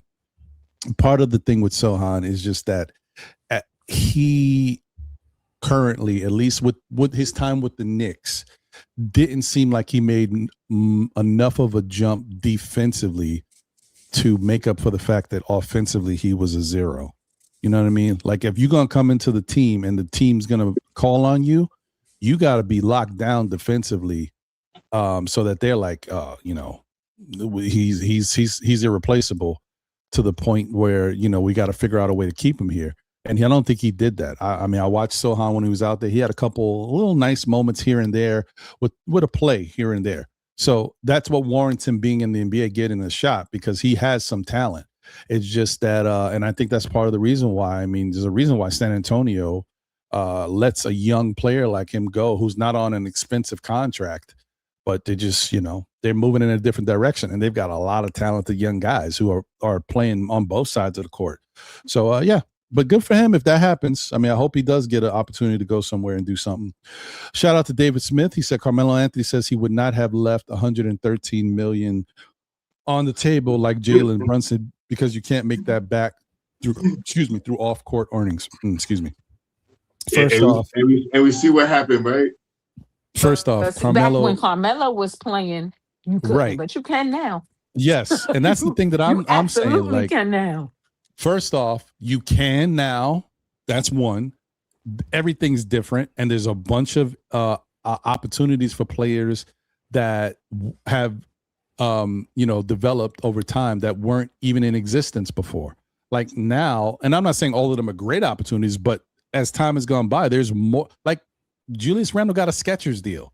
Back when Carmelo Anthony was playing, Skechers wasn't around. Like, it was around, but it wasn't doing deals like this for sneakers. You know what I mean? Like, there's so many different opportunities to make money now that weren't really there, because that's what happens in time. Things grow. Like, you get more opportunities. So the fact that Carmelo said that is not surprising, because that is the knock on Carmelo. That's what people thought at that time. He was all about the money. And it's true, because Carmelo, in his own right, was chasing success, chasing the likes of his own friends, chasing Dwayne Wade, chasing LeBron James, for what they were doing business-wise, and trying to be a part of that. That's the reason why he made sure that he forced his way to the Knicks early rather than waiting, because he wanted to get as much money as he could. You guys saw that as soon as he ilked the deal with the Knicks in the offseason, he built the stuff in Puerto Rico, the basketball court and other things. He got into business and did a couple brand deals with some other stuff. Like, he was waiting for that. That's what he wanted in his life at that time. So it is what it is. Carmelo made a choice that works for him. Jalen Brunson made a choice that works for him. And I don't think we should look at it any other way. Carmelo said, I couldn't do it. Okay. We understand you couldn't do it. A lot of people can't do it, but Jalen Brunson did. Mikal Bridges took a pay cut. Karl Anthony Towns is willing to take a pay cut. Guys are willing to do stuff that others may not be willing to do or don't feel the need to do. That's everybody else's prerogative. But that's why this Knicks team is special, because they're willing to do some stuff that no one else is willing to do. And once again, when you question why this stuff happens, you got to look down from the top. And I don't mean James Dolan. I mean, look at Leon Rose, because Leon Rose makes it comfortable for these guys to say, you know what? He's a good dude. He's done right by me. I know what he's trying to do here. They want to keep things together. I'm going to support them. They brought in a bunch of good guys. I like these guys, because I know throughout everything that's happened, these guys have had my back. This is the culture. This is why guys are doing this, because of the culture. If this was any other team with different entities and different personalities, nobody be taking less money. Nah, I ain't taking less money to stay with these dudes. I'll take the money I'm supposed to get. I'll stay with y'all, but I'm getting paid. Like, it's just, that's the reason. It's different here. So anyway, I just want to put that out there because I'm still feeling like people are undercutting and not understanding how important chemistry is, and the fact that these guys have these relationships and like each other. Nothing's all hunky-dory. You guys know that if the Knicks go into the season and all of a sudden they go on a 10-game losing streak, people are going to be pointing fingers. They're going to have but they'll get it together because they It's know. a playoff team now. Yeah, they know what it is, right? They'll be all right. But Melo should be better. Melo should be better team. than that, though. That immature, selfish attitude is basically what really caused him not to be able to actually get an opportunity points at a championship in ways. So I don't understand why he would continue to push a narrative in that way, though. The only thing I will say, Nick Nation, is that this is I think this is out of context. I don't know, but something tells me this, because I know Melo said something a long time ago. This is a long time ago. But if this is new, this is in response to Draymond Green. That I know. So I think it's out of context of what he said. I wish I had the whole clip of what I think this was from the episode when he had Mikal Bridges on. Right. And he was giving Mikal praise. They was talking about it. Yeah. Yeah. And also he's getting all choked up at the fact that Mikal and the Knicks were able to do something that unfortunately he wasn't able to do. So I that's what I'm saying. I don't want to take it out of context and look at it like it's the way that people think. This is true that we know who Melo was, but I think Melo has grown a lot and learned a lot from being at the tail end of his career in the game and also being away from the game looking at it. Because what humbled Melo a lot was the situation that he went through with Houston, but more importantly, it was the love and respect that he got from Portland. Watching Dame Dollars and McCullough, it was McCullough, not McCullough. Why did I say McCullough? What's this guy's name? He's on the Hawks now. CJ McCollum. Yeah, CJ McCollum. Watching how much love CJ McCollum and Damian Lillard showed him, because those two dudes fought for him to become a part of the Portland team, and which gave him a little bit more love and a little contract to help support his family, whatever. That's love, because everybody else was kind of blackballing him. I think that humbled him a lot, and I think he speaks of truth these days. Like, he'll say exactly what it is, but I don't think this time he was saying it in a malicious way. I think he's kind of saying something in reference to what Draymond Green said. Now, what Draymond Green said is a whole nother story. Look, Draymond needs to go get his money. First off, Draymond is not the same player he used to be. So if you're going to offer him millions and millions of dollars, he's going to go get it. He ain't getting that nowhere else. He don't deserve that nowhere else. But I do think, even though I don't like Draymond Green, this is probably the only time me and him can agree on something. He got screwed. He didn't take his extension because he thought he was opening up the door for them to get LeBron, and LeBron said peace. So he got screwed, and it couldn't have happened to a better person. Shout out to Draymond. Yeah, that part right there. That part. But I don't know, Ron. I just still see it as kind of weird. Signed him to the same money. Yeah, I just still gave him all that money across the board. Because if you let's look at it's 53 years later, 54 years later. Clyde Frazier is still revealed as a god here in New York. Why? Because he won the point of a championship. Mm-hmm. Sometimes the first point of being penny wise but dollar stupid can happen. And I just mean it in, in a large spectrum of it. And what Jalen Brunson has achieved he's now immortaled here. What opportunities that will come to him down the line will far succeed of what he left on the table. I'm sure of that. That's how business and life works. This guy will grow and be, we'll say, a huge magnitude. He already did. He signed on. Oh God, it's on YouTube. It's here. He got a Dunkin' Donuts commercial. He got a. It's not just that. He signed on with. I forget But what the people are, but they from like they did an interview with the Wall Street Journal, and he was on with a lady who got them all into these big old endorsement deals. The interview was here on YouTube somewhere, and they was Mm. talking, man, them dudes is gonna be set.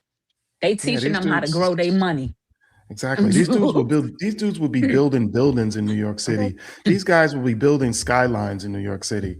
This is something more than likely will happen. His personality, his charisma, his point of a leadership. That's somebody who you want to be behind. What Carmelo did, and unfortunately, what's names was very individual based. Period. Point blank across the line. That was his point of his mentality. Brunson came in with a different mindset, and you're going not even to see what it has paid yet. The future will hold, and the future will hold till you will see how more than likely this guy will be immortalized in business here. Period. Point blank coming across the board. Because why? People will gravitate to it. Period. He'll be known for a lifetime and more. I agree Carmelo with that. Carmelo will fall off to the waistline that he was ever probably really here of what he's done in New York. The other thing too is I think that Brunson, I can only speak to what we see, but from that I can make my own assumption. Brunson is a really good person, and I think he is full of promise, but he values other things in life that make him whole, right? Money is great, and I think he's going to have more than enough money. Winning seems like what he really wants to do. He wants to win. The other thing too is, let's not forget, no matter what Brunson leaves on the table, it's not that he's going to get that money back, because if you left $100 million, you're not getting that $100 million, right? Because he still could have got that, and he's still being in line for another contract down the line. It's not like he's going to get that same money back, but it doesn't matter. He is still going to get his next contract is going to make him one of the richest players in the league, and he'll probably have more money than Carmelo Anthony would have ever seen, right? I know life has changed and the cost of living is different, so it's relative, but the point is money isn't necessarily everything to people. All people really want, not all people, that's a lie, because people are greedy, but a lot of people only want to be comfortable. They only want to have a good life. They want to be able to do what they want, support their family, there's nothing like a financial freedom of saying, you know what, I'm gonna get up today and I want to do this. There's nothing like that. So as long as you can do that and have your family with you, like, what do people really want? I saw an interview with Will Smith that got criticized badly because I think they took Will Smith's, what he was trying to say, out of context. I don't know how I got here, but this is also still Knicks fans is about life too. You know how we do here. Yeah, therapy sessions. The bottom line is, Will Smith said, listen, at this point in my life, there's nothing I want.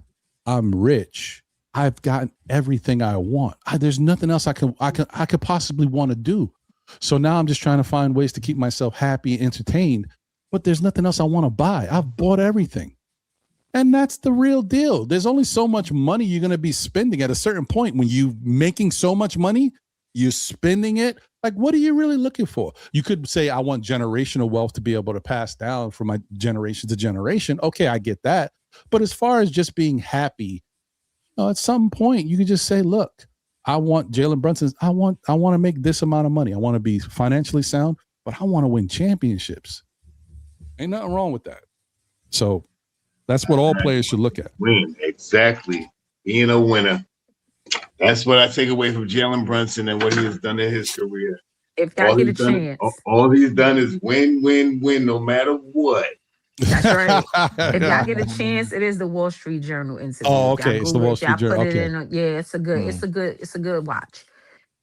Okay, cool. I like that. All right, I'm gonna check that out. But yeah, but just wanted to put that out there. But don't get me wrong, Nation. I agree with you too.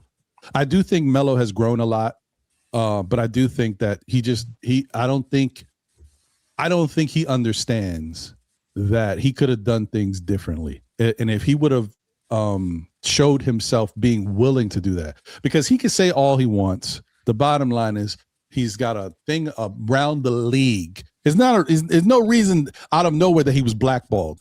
People felt because he was this level of star that one, he wanted money, and two, that he wouldn't take a back seat. And if you guys read between the lines, he said so much in different ways to you, so then you can like, maybe I believe it. Is it fair to him that people didn't give him a shot without talking to him? No. But did he put himself in the limelight in that status that people would assume that you can't talk to him about it because he put it out there? Even when he talks about being a star and he talks about going to get it and being the guy on the court, he talks about lessons he learned from Kobe. You're going to be the man, be the man. You can't let another guy, you're Carmelo Anthony and you known for this. When this comes down to a last shot of a game, you got to take that last shot. The mentality stuff, he's shown that, look, I got to be the guy. This is what I've been raised to do. This is, if you want to win a championship, sometimes you can't be the guy, right? Sometimes you got to open up and let other guys shine so you have a chance to win. I always thought that when it came down, and this is the Melo, LeBron, Wade, Bosh, all that Chris Paul time, it's either you join a big three or you get the money. Because I feel like when you want to win, you got, at that time, you had to join a big three. You had to form some, and Melo could never get a big three. So he had to go get the money. That's in my opinion of what he was thinking. Did it work out? No, because the big three is the only guys that had chances to win. And then when the shift happened, it's a new generation of people, new generation of talent.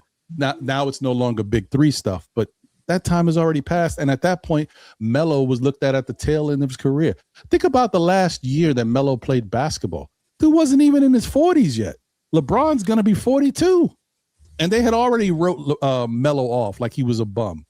The dude was still dropping between 12 and 15 points a game in limited minutes. Like, it's more about your personality and your makeup and what you're perceived to be, which affected, how you looked at and your longevity in the league.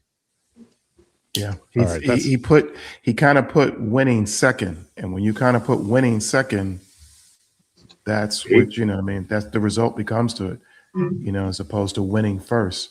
And then, the business point of it behind that, that's the mentality that you really kind of have to adapt. And I don't think Melo really truly ever adapted that mentality. I think it became, he tried to have them co-sync with each other, but you kind of really have to elevate, that winning point first. I equate it to being put in incarcerated. You could be incarcerated, guy incarcerated 20 years. He comes out, you give him $40 million. $40 million would never make up 20 years to me in my life. Never. Mm-hmm. And if you spend your life point in search of an NBA championship, but you said you gave me 30, 40 million, yeah, that's good. But if I didn't get that championship, yeah, that was the point of my life that just went by point of the drain. Now, I think I want that championship. Now, I will say, I don't agree with this guy a lot either. But before I get to what Wolverine said, I know that Gilbert Arenas had this controversial take on his podcast back when it was popping, right? He had somebody on, I forgot the female's name, but the question was, what would be more important to you? Getting, I don't know what the number was. Maybe it was 500 million or 200. I don't know what it was. 200 million, maybe. What's more important, 200 million or the championship? And Arenas chose the money. Easy. He's like, listen, championship sounds good and all, but I could win that and it goes on my record and it's 1 year. And then, I'm back at square one trying to support my family and figuring out the rest of my livelihood. You give me that 200 million, I'm set. So that's the question you got to think about. I think the best way is for a player to be able to find that happy medium between getting the money and winning a championship. But I guess in Gilbert Arenas' thought process, if you're good, but for whatever reason your team is not great and you don't have that championship building pedigree team that can win it all, is it more important for you to think about your own financial freedom and get the money while you can? Because anything can happen with injuries and stuff and nothing's guaranteed. The owners are still making their money off of you and the product. why not go get that money? Because a championship is not guaranteed. What's your thought about that? Well, No, I mean, just saying, it's a tough one when you look at it like from that lens. Oh yeah, but yeah, it's a conundrum, but it's the mentality I believe that you walk into in the league, or what you become to develop in the league. If you're about saying, "Hey, every day that we come in to work, building to be better, each play, each quarter, each what's names," and your mentality is more of a leadership role by saying that, yeah, this is what the coach needs us to do, why he needs us to be done. You know, those are the mentalities to me that raise teams level. If you're just being part of the cog in that wheel, then so be it. You will just keep spinning just along with everybody else. mm-hmm. Like, I take a talented individual like what's his name? Is it Cory Booker or Booker or whatever Booker? Devin Booker. Devin Booker, excuse me. Yeah, I'm thinking about the politician. Yeah, I know. I know. Well, I was gonna say, But Devin Booker, right? Now, Devin Booker, we know, is probably one of the most, probably two guards in the game. You know what I mean? Or combo guard, probably one of the best combo guards scoring in the game, period, point blank. Will he probably ever win the championship? I doubt it. But he took the money. You know what I mean? There's a lot of individuals where you can look at them and go, listen here, this owner, this organization is not trying to bring me a point of a championship. Either I can talk them into it, or either I can coach our players up, or either I can be this kind of a leader that maybe inspires this what's name. But if you don't, then you become part of that problem. Because you just can't say that, oh yeah, it's this what's name. I'm a part of that organization. That means if I'm a part of that organization, I either have to try to help them change their point of the mentality, or say to myself, yeah, my talents need to go someplace else. That's true. That's a fair point. That's a fair point. That's a fair point. That's how I see it. Winning the championship is extremely hard to do. It ain't easy. Right? So Exactly. asking somebody to choose between life-changing money and a championship, especially people who came from nothing, most people are going to take the money, because your NBA career isn't guaranteed to you. So I don't think those are good arguments to have. Like, what do you want, $200 million or a ring? I came from the South Bronx, Millbrook Projects. Give me the $200 million and screw that ring. But if you ask, let me ask you, Tori. Players, let me ask you this, Tori. Just, I am going to break you off, but just like, oh, wait, I can't hear you, Nick Nation. Wait. What happened? He was just. Yeah, I don't know my mic. Oh, there you go. There you go. Yeah. $158 million sitting in the bank, and they said this $200 million or this ring, I would take a short and I might go get the ring. But if I had nothing, and you asked me if I had to choose between $200 million and an NBA championship, I'm taking the money. No, I get exactly where you're coming from. But right. So I agree with you. When these dudes got money, like these dudes are in the NBA, they got a ton of bread. They making money. They've been making money for the last 10 years. And you got an opportunity to go someplace else and maybe play for $10 million that season, as opposed to playing for $50 million that season. What do? Either you in it for the wins, or you in it for the money. At a point, you got to make a choice. And a lot of these dudes is not making a choice for the ring. That's true.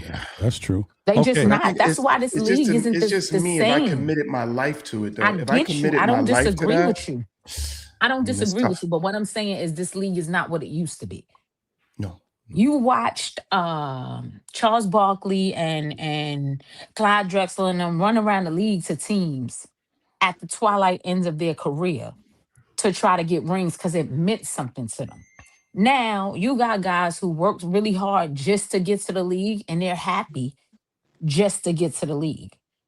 The winning of it all, I think this cap really diminished the winning of it all, right? Because everybody is winning every year. It's like a different team every single year. You're not building towards the Chicago Bulls dynasties. You're not building towards those Boston Celtics dynasties, the Lakers, teams like that. Even as recent, the Golden State Warriors. You're not building towards those things anymore. Now people are just trying to get a check. I don't think people care as much about what fans care more about winning than players do, I think, most of the time. Mm. Because a lot of people are making decisions about money and not about winning. And I don't blame a lot of them because life is very short and your NBA career really is only 4 or 5 years in your best of your times, and that's it. Mm-hmm. So you get all the money you can before you get kicked out the door because they keep telling us it's a business and they keep making it more and more a business. So people are gonna care less and less. It's a business. I'm here for my money and I'm gonna go. If I happen to win, so be it. If I don't, Yeah. that's why we the suckers, yo. Spending all the money on the merchandise, putting your heart and soul Definitely. into a team where people just don't care. You know, you got think about that Facts. though. When have the Phoenix Suns been relevant? Mm. That's true. When have the Houston good teams, but not relevant? You know they're not winning the championship. You know the Houston Rockets ain't winning no championship. You know the Clippers ain't winning no championship. Like, do they got good teams? Absolutely. Yeah, they got good teams. They gonna have a winning record, but are they gonna win anything? Absolutely not. And you That's know true. it, but you still invested. You still buying merchandise. You still playing these players 50, 60 million dollars. Why they gonna care? Fans are still showing up to see them play. Facts. Because The when that incentive to Powerball go up, I care, still put my money in. right? But the incentive to care is not there anymore. Yeah. Like they won 700 and something $1,000 a piece for the championship, right? They Yeah, got an something like that. extra bonus. Is that good for Tyler Kolick? Great for For him. Sohan, Yeah. for all the dudes on the back into that bench, because don't ask me to run through them now. Is that good for them? Yeah. You think Jalen Brunson care about that money? Not to say that you turn your nose up at it, but a player making the kind of money that he's making, or that Cat's making, or that Jalen and That's the McCall are difference. making, they That's don't it. care. So That's there's the no difference. incentive for them to be, oh yeah, if we win this chip, we get an extra $5 million a piece. Let's get money. No, we're getting $700,000 and the league done made $700 million off of this. No, thank you. That's true. I'm not hustling. I don't need to. That's true. Because Yeah. I mean, many of they them are are happy for making the staff. they're making life changing money. Even with Cat, like Cat and his soon to be wife. Right. Wait, they didn't get married yet, right? No, Or I, did I they? don't know if they did, but they were supposed to do it this summer sometime. Yeah, I yeah, don't yeah. know. But anyway, she has been in the limelight herself. Family is pretty well to do. I mean, they're not rich, but I mean, I think they're well to do. No, they Yes, they got some no, money. they got money. They got They real got money. money. She But was never broke. right, and she was doing her own thing. She was an influencer. She had a nice little cooking show. She could cook. Apparently, she could throw down. She was getting that stuff was popping off.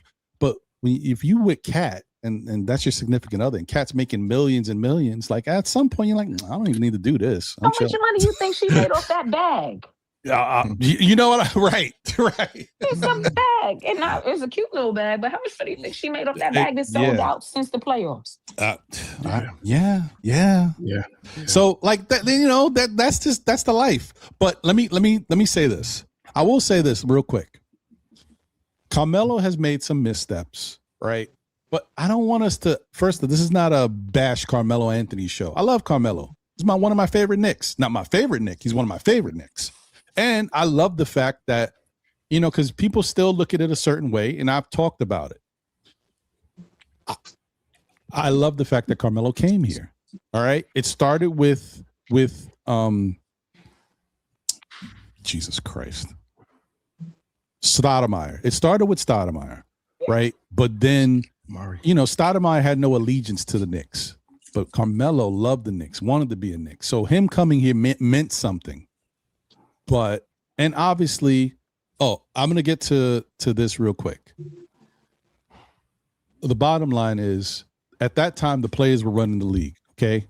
So, and it was the heads of state, right? The Chris Pauls, the LeBron Jameses, the Dwayne Wades, they all knew what to do. They knew what was coming. They knew what the CBA was going to be. They knew how the owners were getting paid. They knew everything. Everybody was, at that time, them players was running the league, folks. They knew the money. They knew how to get their money before it changed over. They knew, hey, get your money now because the new CBA is going to change everything. They knew, hey, listen, this year, this is what it's all about, strength and this and this and this. We got to change our diets. Everybody got to come in slimmer. You guys remember that same year, Melo lost weight, LeBron lost weight, Wade lost weight, Paul lost weight. They all was on the same regimen together. They all said, we're coming in lighter. We juicing. We doing it. Everybody did it. The problem is when it came to building your team and doing things that way, not everybody has the same mental makeup to run a team or put together a team. They all had a say. But Carmelo don't know how to put together a team the way LeBron can put together a team, or the way Dwayne Wade can put together a team and what would work for him. Even Chris Paul struggled at it. He did a little better job at it. Even he couldn't make it work the way he wanted to make it work. That was the problem.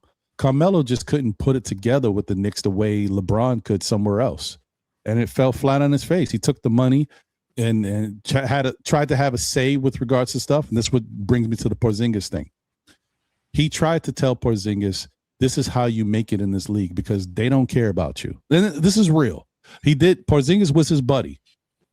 He gave Porzingis, the problem with Porzingis is he got 2 levels of advice. If you take 1 level of advice and stick to that, maybe you're okay.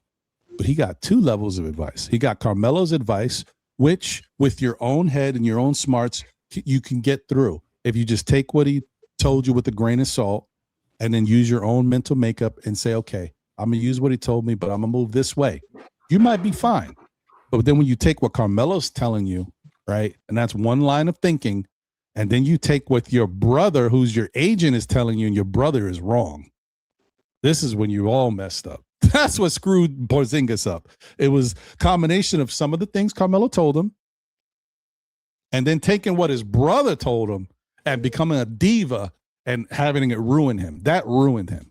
All right, now let me say one more thing. I'm sorry. All of this is coming out today because I'm never going to talk about it again. Linsanity. Carmelo gets a bad rap for Linsanity. Or does he? Let's just look. We had a lot of time, guys. We now know what a champion looks like. All right. We now know what a superstar looks like. Jeremy Lin was no superstar, folks. Jeremy Lin hit magic in a bottle. Okay. It was only going to last a certain period of time. Should you try to capitalize on it and build with him? Yes. But do you build him as your 1A superstar? No, that's nuts. Jeremy Lin came out of nowhere. You know how hard it is to be a superstar in the league? You know how hard it is to be a 1A on a team? We talk about Jeremy Lin, right? For example, and how he had, 7 to 10 games of greatness, whatever it was. Mikal Bridges left Phoenix, went to the Brooklyn Nets, and they made him their 1A. And what did he do? For a while, he averaged like 25 points. He got busy. So you're starting to look like maybe he is the 1A.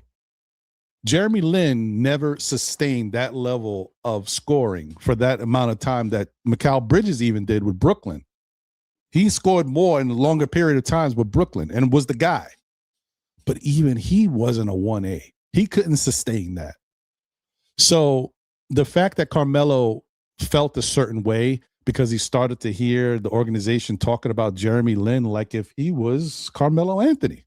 Like, after all the stuff I've done in this league and how hard it is to be at I'm like I said, I don't want it to sound weird, but it's going to sound weird if you don't understand the point. Carmelo is a special type of talent. All them dudes were special. Like there's a reason why when you talk about the best players ever in the league, he's on that list. And when people talk about the hardest person to guard ever, a lot of them say Carmelo. It's a different level, right? Jeremy Lin had his moment, and there's nothing wrong with saying, let's keep Jeremy Lin as a part of the Knicks, give him some money, and let's build with him. It's one thing to build with him. It's another thing to build around him. And they were talking like they were trying to build around him. That's crazy talk. And it was proven crazy talk because as soon as we played Miami, when damn it, I forget his name now. See what happens in the league when your brain goes and guys are gone? Their point guard who they all shut him down. When we see over here, it's lights out. Wade got on him, LeBron got on him, and the point guard, I can't remember. What was his name? Claxton? No, what the hell was his name? Shoot, can't remember his name now. Oh, anyway, they locked Jeremy Lin down, and that was it. Now the luster, the gold flakes, everything fell off. There was no more Jeremy Lin's glow anymore. He didn't score at the same level anymore, but he set himself up at the end of the year to still get $15 million from Houston. So shout out to him for doing the damn thing. But my point is, I'm trying to say that Carmelo just had some missteps and he approached things in the wrong way. He could have done things better, but he just didn't. He just didn't do things in the right way. You know, maybe he needed more guidance. Maybe he needed a better agent around him, or, you know, a better player personnel person to really guide him. Some guys think just because you're a star or you're good or great, I won't say good, Melo's great, that you're great, that you have all the answers. No, some people need somebody to help them find Chalmers. Thank you, Mario Chalmers. Shout out to the chat. You always know, man. Mario. Oh, you're talking about from Miami, Mario Chalmers. From Miami, yeah, Mario Chalmers locked Lin Okay. down, boy. They were putting pressure on that guy. Yeah, that was different. But anyway, that's my point. Melo needed some guidance, and he didn't have it. Jalen Brunson, maybe, you know, he doesn't need the guidance because he's got his pop on the sideline. His pop gave him the guidance. And if he ever questions himself, pop. Right there. So that's all I'm trying to say. Melo made some missteps because he probably didn't have the proper guidance. Today, some of these players have better guidance, better strategies in place, better people around them. Dolan didn't help and either. It's all a trickle down. Dolan did not help. No. And the GM at the time didn't help either. Yeah, nope. Right. So that's what I'm saying. Like, even when you look at the Knicks, you say guidance. Okay, Brunson's got his father. But guess what? The rest of the team's got Brunson. And they've got his father. But I'm saying the point is it's a trickle-down effect. Everybody's got, when you get that culture, that level of guidance, it's all around smart you. over there. They moving smart. Yeah, they are. Yeah, they are. Anyway, I didn't want to go too crazy about that. I've never talked about it, and I do feel a certain way about Melo when it comes to, like, there's certain ways he could have done things better, but I also know what he got and what he was thinking he was a part of. It's kind of like the inside secret stuff, like that happened with what's her name? Martha Stewart. You know what I mean? When you learn inside secrets, you're gonna use it. If you heard about it, if I tell y'all right now, listen, after the show, y'all stay put. I'm gonna tell y'all something. I heard that if you buy Knicks stock for $10, you could be a millionaire in 3 weeks. Something's happening. What you gonna do? You gonna put your $10 up? Hell yeah. Only if it's still Knicks fan no stock. You know what I mean? I like that, Nick Nation. But that's the whole thing. Melo knew the blueprint and Melo followed it. He just wasn't as smart about it as the other guys were. And it didn't work out to his favor because you kind of just, let me just get my money now and just run with it. And that's it. Okay. All right. We'll move on from there. Fellas, I got to cut out. It's a hell of a conversation. So yeah. Work. Before I leave, because I got to get back to work, I just want to say this. I know it's a lot going on and a lot of teams is moving and shaking, and y'all might feel a little nervous because we Knicks fans and everybody got a little bit of PTSD. But I want y'all to do this. Every time y'all hear about a move that get y'all a little nervous, pick a game from game 4 of the Atlanta series all the way through the finals. Look at that game and ask yourself, is the team that just made that move better than the team you see on the floor right now? And if your answer is no, go sit down somewhere and calm down. I like that.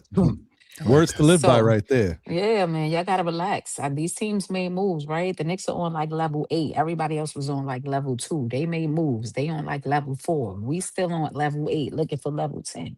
They made moves. They still not better. So y'all got to relax. She did, though. She did go to jail. Well, you're right. And let everybody... Well, October, hurry up. October, hurry up. I'm sick of hearing this. I'm sick of hearing this going back to work. It's upsetting me. Yeah, and I want y'all to remember, too, you now have a playoff team. So don't be going ham like I do in the regular season and build your sunken place, okay? Just relax. The playoffs is coming. Right. Facts. Appreciate you as always, all right, fellas, Tori. Everybody have a great day. You too. Right, Take care of yourself. I'm going to get around to last words anyway, so you ain't far behind. Okay. And shout out to Juan. Juan, you here? Nope. Well, hopefully he can get in, but we'll see. I'm on the same note, Ron. I'm about to get ready to get out here. I'm gonna do a quick preview. Hold on, wait a minute. While he quiet. Oh, look at the little baby! All right, while he Hey, look quiet a little bit, looking there, looking all light skin and stuff. All right, I'm out of here though. That's why you see me back and forth, back and forth. That'd be all right, easy, brother. P. Take care. Awesome, brother. That is definitely awesome right there. Juan, you here? Can you hear me? Check. There you go, 1, Juan. 2. I riggedy wreck your whole Can you hear me? I hear you. Yeah, I hear you. Yeah, we can hear you. Okay. All right, hold on, Juan. Hold on. I'm gonna get. This is crazy. You Yeah, come. Tori's Go ahead, still Tori. What are you gonna You say? went outside. You went outside. Oh, you're gonna talk. Little mix. It's all good though. I don't think she still knows she's yeah, on. yeah. She don't. Yeah. let me do her a favor. So, I'm gonna get around final words. I'm sorry, Juan, but I was trying to wrap up anyway. I got something. Bad something to do. timing, huh? Nah, but you cool. You still get your words off. But Matt, I don't know when I say you said losing you with the guidance of what's important to you and how you move, right? Jalen Brunson moves a certain way. He carries himself a certain way in interviews. He took less money in a pay cut to keep his team together and bring in his friends to be a part of it's just what's important to you. He obviously is his own man, but he's also learned, and that type of stuff is also instilled from watching what has happened. Did I don't know if you saw the Jalen Brunson story, but he talked about watching what his father went through and understanding how the league can be. So Jalen Brunson knows how everything moves, and he had guidance from his father. So he learned how to carry himself, but also how to be respected, earn respect, and to, understand his worth. He can assume to take less money because, okay, he took less money, but he's doing it for a reason, to a bigger goal, to win a championship, to keep, the team in a position to bring guys here. But it doesn't mean he's just going to fold and not worry about his family and not get it. Jalen Brunson's going to get millions. Even if he don't, I'm not saying that's going to happen, but even if it don't happen with the Knicks, he's getting money from somewhere. It's happening. So that's the type of guidance I'm talking about. Melo didn't necessarily have that level of guidance. If you remember, during that time, it was the wild west. These guys moved on their own. Like LeBron, Wade, Melo, Paul, all these dudes was controlling the league. So the guidance was amongst themselves, right? They were moving the way they wanted them. They were it was like the what do they call that? Like the Breakfast Club back in the 80s, like all the young stars getting together and taking over Hollywood. Them dudes was taking over the NBA. They had their own little clique. Anyway, I just wanted to put that out. That's what I meant by guidance, though. Those guys were moving at their own accord. Some are better than others at business and understanding what works for their brand, but also understanding how to sustain that brand by winning, because you can't just have a brand if you're not putting the product out there. You can see that. Look what's happening to the young players today, like the Ja Morants of the world. You don't cultivate the brand, you don't do what's right, that brand starts to falter. You look a little different. Things start to change. Anyway, Juan, what's up, brother? What's on your mind, man? Oh yeah, just what probably come up was the whole conversation about the money thing. I mean, it's kind of easy to sit here and say, well, I wouldn't do this and do that when you don't have the money in front of you. You know what I mean? That's number one. Number two, that whole conversation. I know remember exactly what you're talking about with Gil's Arena. It was like 50 million versus 300 million. I mean, that's a huge difference. Like, to not want to take the 300 million, I think you're almost foolish. You know what I mean? Mm-hmm. Versus the 50 million. And then he made a good point. There's a lot of people who they have championships, but they had to sell it, right? Because they had to sell their ring because, right. For whatever reason, you could say, well, if I have 50, 60 million. You shouldn't even, that's more than most people see. That is true, but right, the average person would ever see that in a lifetime. But there's a stat that says that, people that win the lottery end up broke. So it's just that people got to know who's smart. That's what you were talking about. Like, you got the right people, the right knowledge to keep that money. Right. So, but if you're talking the average person, like myself, I would still take the 300 million because that's like what 6 times what they were comparing. So it's not a good, like, I don't think that was even a good comparison. If you're talking about role player money versus 1A money, you know what I mean? Mm-hmm. So I don't even think that situation they brought up was even a really good comparison, right? Because you're talking about really the things that matter for championships is the 1A players, the 1 and 2A, 1A and 2 one play, excuse me, the first and second options. Those are the ones that where their careers get solidified, where their legend matters post career, right? Where the opportunities come. If you're a role player, you're gonna get talked about like this, Big Shot Bob, whatever. But you don't get looked at the same way as Michael Jordan, as Kobe, as there's levels to everything, right? Yep. So my thought is like to make those comparisons is not even fair. You know what I'm saying? Like I guess I would say like either way, you're gonna never see that kind of money in your life. You got to be stupid to kind of like waste it, right? But at the end of the day, I think unless you're making already close to the 100 millions already, you would take the 300 million versus the lower money. That's just how it is, But that's True. just how I look at it. Well, the other thing too is like Jalen Brunson has a certain demeanor. He's very calm, very laid back, kind of like me, but he's much more talented. So a little bit. Allegedly. Yeah. It's all up speculation right now. But the thing about him is maybe Jalen Brunson is not.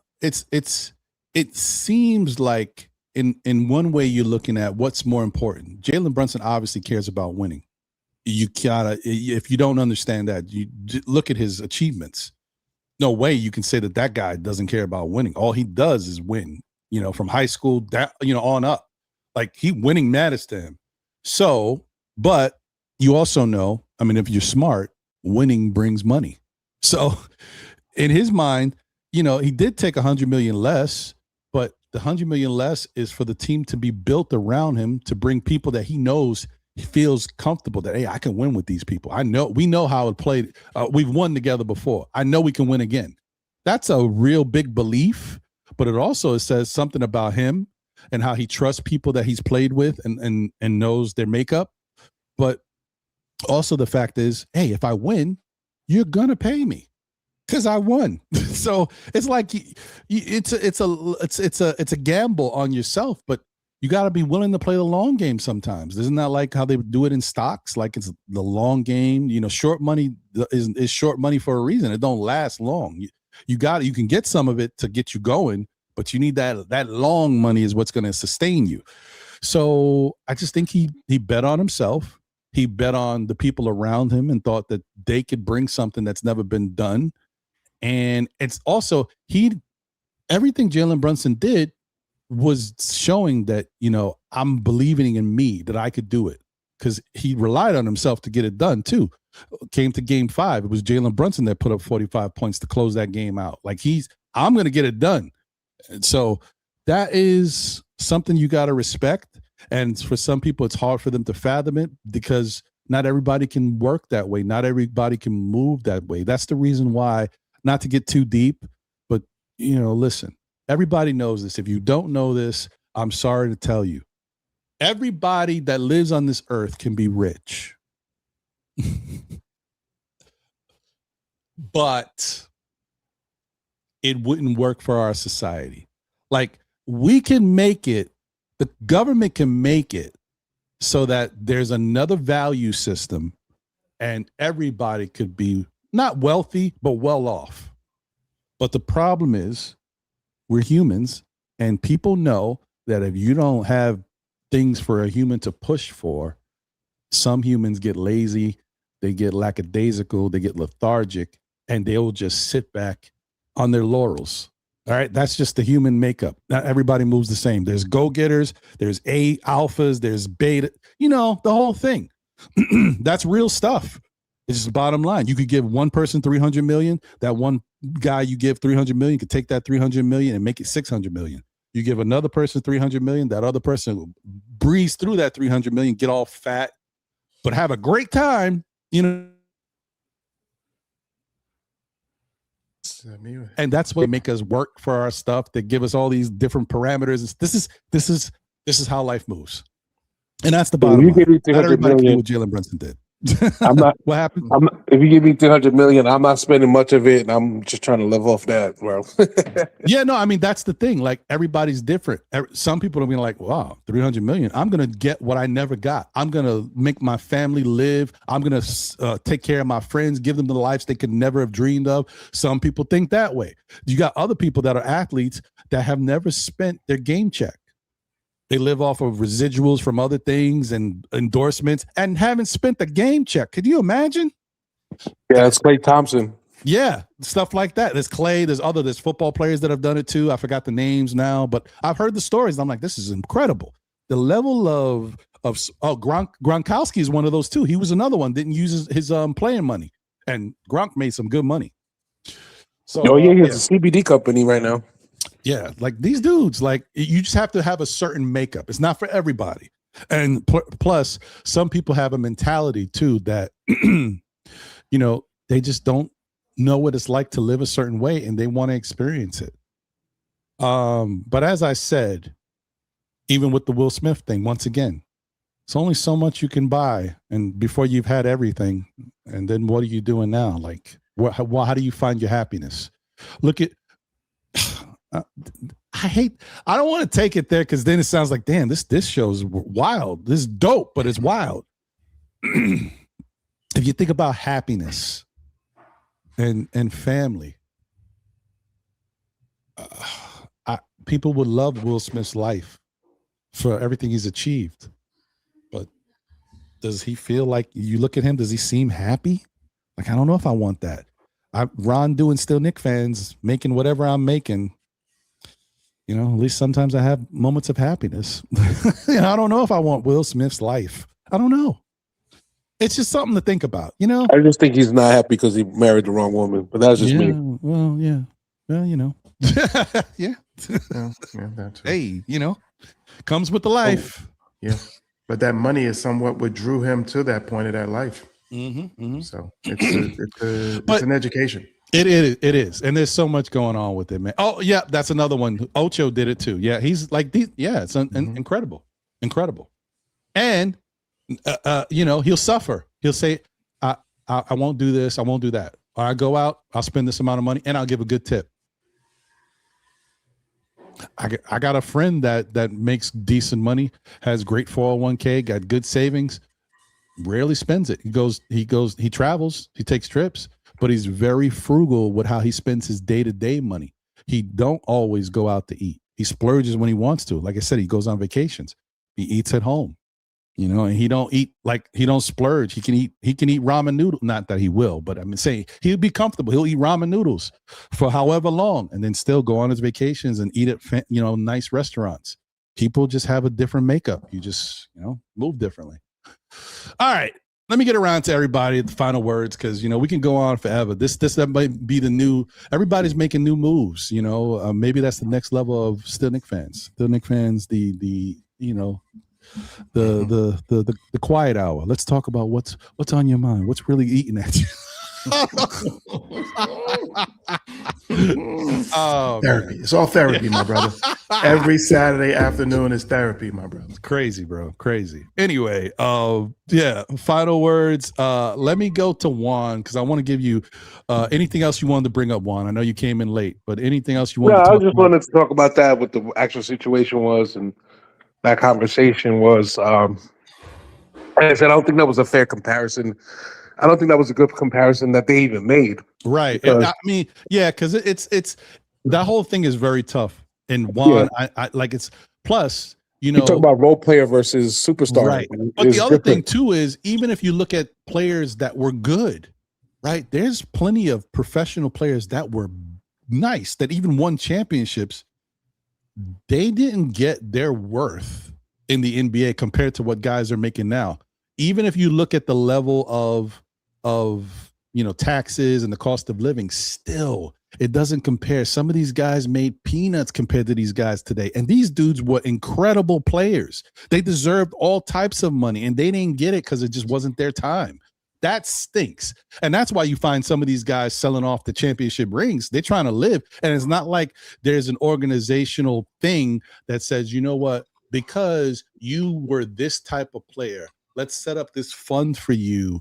And we'll, as the league grows, we'll continue to put money in this fund for you that will take care of the older players. They don't have that. They might have something going forward for current players, right? And like, I think, like how you work at a job and then you decide to leave or you get fired or whatever it is, and then they can give you Cobra to give you health care for a while you still find yourself. They might have that for current players now, but they don't have anything for the older players that already served their time. They don't have no fund, no pension thing for them. It is what it is, man. Yeah, a lot of these guys, they worked in the off season. That's totally different markets. I think most of our conversation was really swinging toward individuals who made a significant difference in the point of the salary cap or a significance in which the whole organization was able to maneuver with or without the accepting points of how much they, took individually, as opposed to, like we're saying, certain points of team friendly, which hopefully diverts to a point of winning, because there are players who have made sacrifices and has still not won. So this is not, I don't think, as a point of a conversation about as far as right or wrong. It's a conversation. So, you can stand aside on what side of the, you decide to stand on, what side of the fence you decide to stand on. But because it's been done in so many different ways, that anything that I've said or prefaced it, I'm not saying that I'm right, but this is just a point of a conversation of different points of mentalities, period, across the board. When I was married, my ex-wife, she was a very business orientated person. And then, we would sit down and discuss as far as jobs that would be available to her. And then some of the jobs, it was right off the bat, it might have paid her $300,000. And I was like, well, yeah, go take that job. And then at times she would say to me, no. And I would say, why? Because the job in which they were giving her was either the same title or less of a title, but it commanded that amount of money. And I was like, and she would always argue for the point of title. And then I didn't understand, because didn't have that formula point of education in that title then brought her to more money. Because when she moved and advanced in the point of career, that title moved along with her.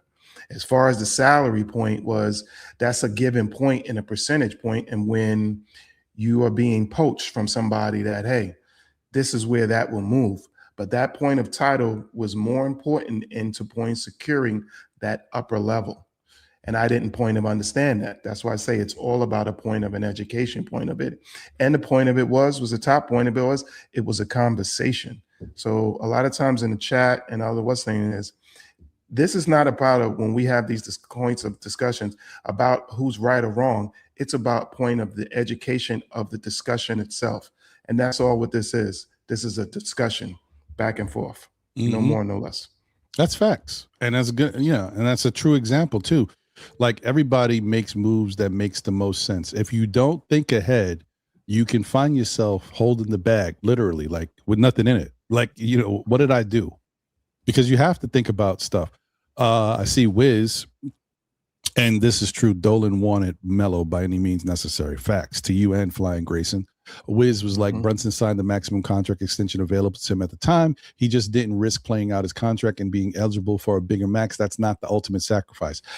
That is going to be a point of contention that can go back and forth. Either, you could be right, someone else could be right, because the bottom line is all he had to do was play one more year. All he had to do was play one more year, and he could get the maximum amount at that time, which is an extra $100 million. He chose to sign early, but by signing early, you also think the bottom line is Brunson, we had talked about, wants to win. And if I want to win, I take this, if I say, you know what, I'll wait till next year and get my 200. All right, but then, okay, who are you going to bring around me? Because I want to win. Or what's this team going to look like? Well, if you take that money, we can't. Or what do you mean? You took the money, so we don't have any more money this year to add anybody. That's the type of stuff that you got to think about. And Brunson is just having a good financial advisor around you. It's like, oh, you know what? I got to make that move. I can't do this because I want to win. If I want to win, I got to take a sacrifice now. Take this money now. It's not going to hurt me. We're still talking about $151 million or what? 156 million. Yeah, I'll still be good. My family will be all right, but I can get other people here that'll help me win. And maybe, if everything stands true, I'll be able to make more money going forward. And that's just the way you look at it. If you're thinking, like I told you, going back to the whole thing about me saying that sometimes you got to play for the long term, long picture. That's how Jalen Brunson looks like he's moving. I mean, how do you not see it as a sacrifice? Like, if you take less money than you could have gotten, even if you get it later, it's still a sacrifice in the short term because you don't. That's I don't think people understand what $100 million means. Like, I don't know. It's hard to quantify even six figures. So try to quantify 8 figures. Like, I don't think you guys like 8 or 9 figures. I don't think you guys understand. What's that? 9 figures? Yeah. I don't think people understand what you're saying when you say, "Oh, that wasn't really a sacrifice." Like, well, the other thing too, Juan, is how many of his peers were making that same sacrifice? Like, a lot of people could have did it. They're not doing it. They took the money when they could. Oh, you know what? I'll wait till my next year and I'll get my max. They're not waiting. I mean, they're not jumping on the first extension. They're waiting for the big bag, and he took it when he could take it. And I know people are saying, okay. No, not just Wiz, but other people have said, yeah, but it was financial, flexibility, and you never know what could happen. Well, you've also seen he took that money and he won a championship with a ligament messed up in his wrist, played hurt, scored 45 in the final. Like, he's played hurt. Like, I'm gonna do what I got to do to get it done. A guy like that is the type of guy, he's not thinking about all that. I'm gonna play unless I can't walk, I'm playing. So he ain't necessarily thinking about that. Other people might be thinking about their injury concerns and injury history. Jalen Brunson's a different breed. And how many times have we seen this year? I told y'all before, I don't know what the doctor got in them shots in the back. Brunson's gotten hurt a couple times in this year. And I'm like, he might be done. And he's coming back the next quarter or in a couple minutes. I'm like, whoa, they got Mr. Miyagi back there for real. Miyagi. Oh, yeah, for sure. This, like I say, Ron, it's been, you got players who have sued or still in the process of suing their agents because they thought that their worth was this, and they were told not to take contracts, for X, Y, and Z reasons. You have players who then have turned around and gotten hurt for what's name. So I don't know. Like I say, this is why this is a point of a conversation. Look at what was the guy named from the Celtics, the short dude, the guard. Remember, he was set to make big money. Tore his knee up. Oh, Isaiah Thomas. Was that his what's name? Right? It was Isaiah Thomas, right? Yeah. Look how his career and then what's name ended up. So it's really, you know what I mean. It's a tough, you know what I mean. Either way, but it's hard to quantify. It's hard to quantify. You know what I mean. In that sense, but there's individuals who may take a little less, you know what I mean? But let's not get crazy now. When we're saying, Brunson lost 113 million, it, like you say, it technically was not really 113 million at that stage. He couldn't be offered that point of that, what's name? Had he waited, yes, he could have gotten a contract point of that more of a value. Why? Because the CBA works that way, but he took what he took. Is he less of a person? Is he less of a player? The dude was still a millionaire. So let's not get, too far gone. You know what I mean? It wasn't like they say, hey, listen here, bro, I'm going to pay you 10. And this other guy, I'm going to pay, let's say 10,000. And I'm going to pay this other guy 100,000. It wasn't that far point of a difference in that individual point like that. It's a point of time.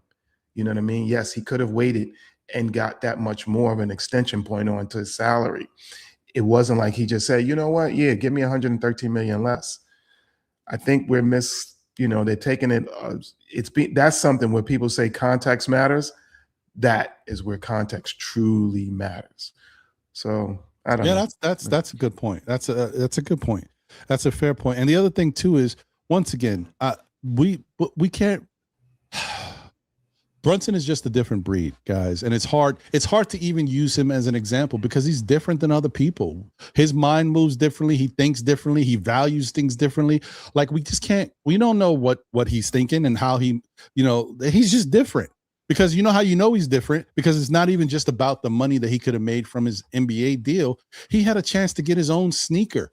Instead, he's wearing Kobe's. He's getting his own colorway, but he could have his own Jalen Brunsons. Nah, I'm good. He just moves differently. Facts. So it is what it is. It is what it is. Well, anyway, guys, I don't know. I don't know what to expect really because I don't know what the Knicks have in store. I don't know what their plan is. I think that they're not done. I do think that there's something else that's going to be going on with this team. And Leon is at a point where, even if it doesn't happen now, it's going to happen. He's going to make a move depending on what he sees. And there's nothing wrong with that. And as fans who've already witnessed this play out before, we just need to have to, wait and see.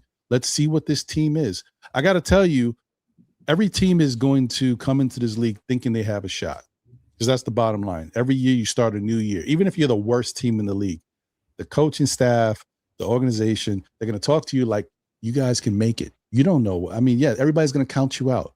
What's inside, what they're going to do all this stuff. What's in here is going to show you what you can be. So go out there and try to take every game for what it is. Win one game at a time. That's the whole mantra for everybody. So everybody's going to come in with the same thing. We got to let it play out and we'll see what this Knicks team is. We'll see. Hey, we might learn something new. I've said this before. The Knicks might, become one of the best small ball teams in the NBA. Like, yes, if you put them up against the San Antonio Spurs, who have gotten bigger, could they run into a problem trying to deal with the towers?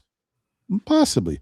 The flip side is, do the Knicks, who hasn't been a good pace team for many years and starting to be better at pace, who knows? What if the Knicks start to play even better faster this year or in a different style than what we've seen?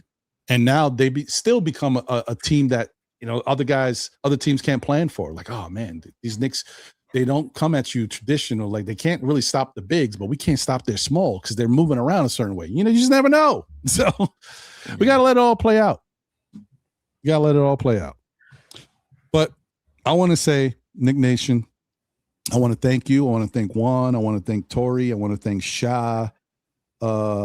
Appreciate all you guys for showing up and being a part of the show. Like I said before, you guys definitely matter to me. You help this show move along the way it moves. You give myself and I think others different perspectives that help the content, helps the platform grow. But in addition, it also helps us as Knicks fans to understand different styles of thought. Like we need this. We need to be able to talk about different things sometimes here and there. Not every show is about life, but it's nice, a sprinkle here and there. But the other thing is, it's also nice to look at things and say, you know what? I can relate to this person.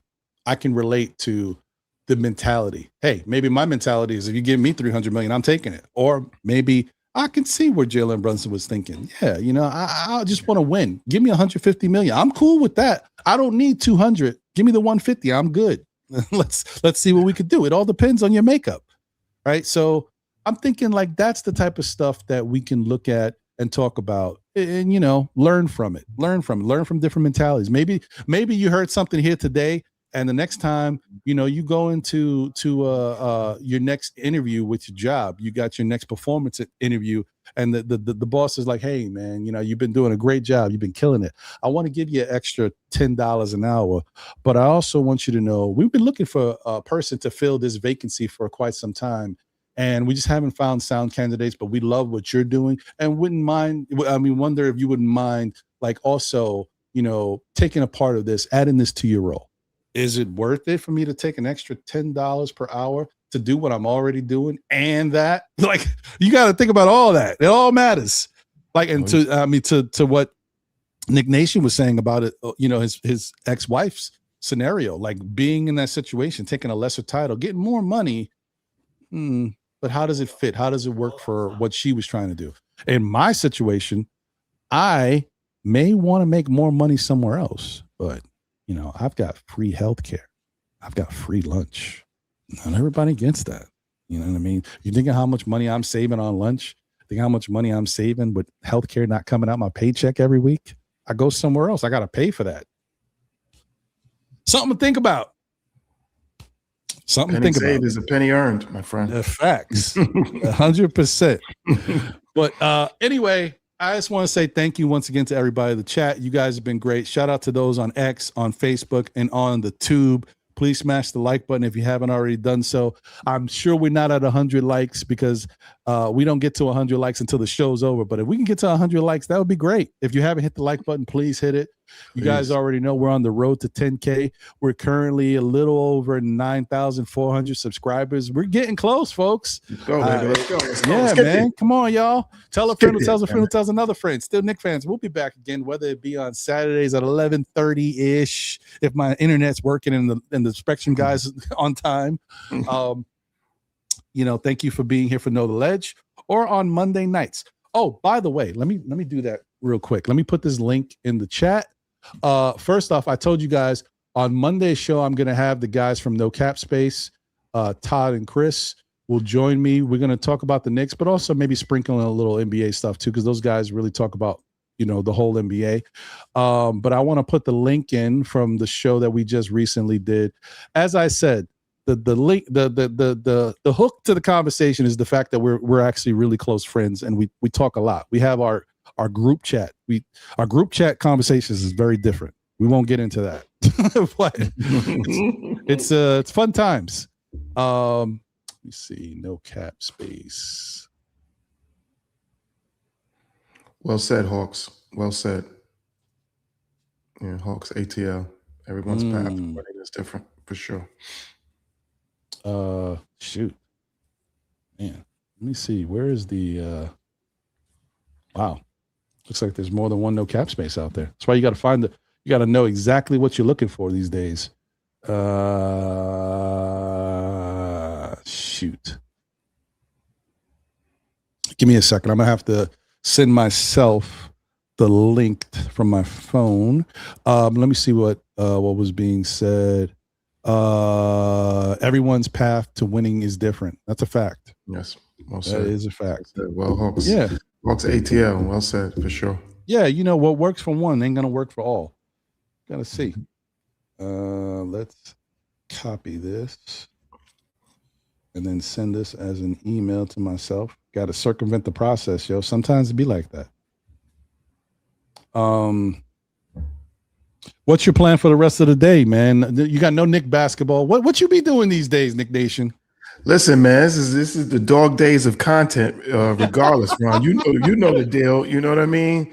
We take what we can when we can, and we remix it. Spin it back. Bring it back. Rewind. You know what I mean? So I'm doing what I can. I'm actually trying to attend to other things in life. You know what I mean? It's like, hey, this is like vacation time, just like everybody else in the summer. So you know what I mean? Things that I've let sit on the side, I'm trying to, put back in the wheels of motion. So I'm working on the wheels of motion, especially things around this house, especially landscaping, gardening, you name it. It's a one-man band show here. Those things can be tough. How's your doggy doing? Oh, that's my niece's. That's my great niece. It's just okay. Yeah, so I got you. I just when they go on away, they need what's named. Oh yeah.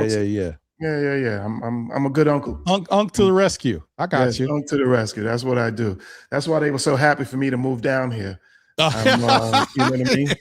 So when they call me to help to go get something to fix it, put up a TV. Oh, can you fix this counter? Do this, do that. I'm the unc. I go and do it. So this is what uncles do. I like that, man. Yes. My sister hits me with a honey-do list often. I bitch and moan, and then I go do it. As you should, as expected, as always happens. It always happens. I just put a 65-inch up in her room for her. And I told her, I said, listen, I think this is too high.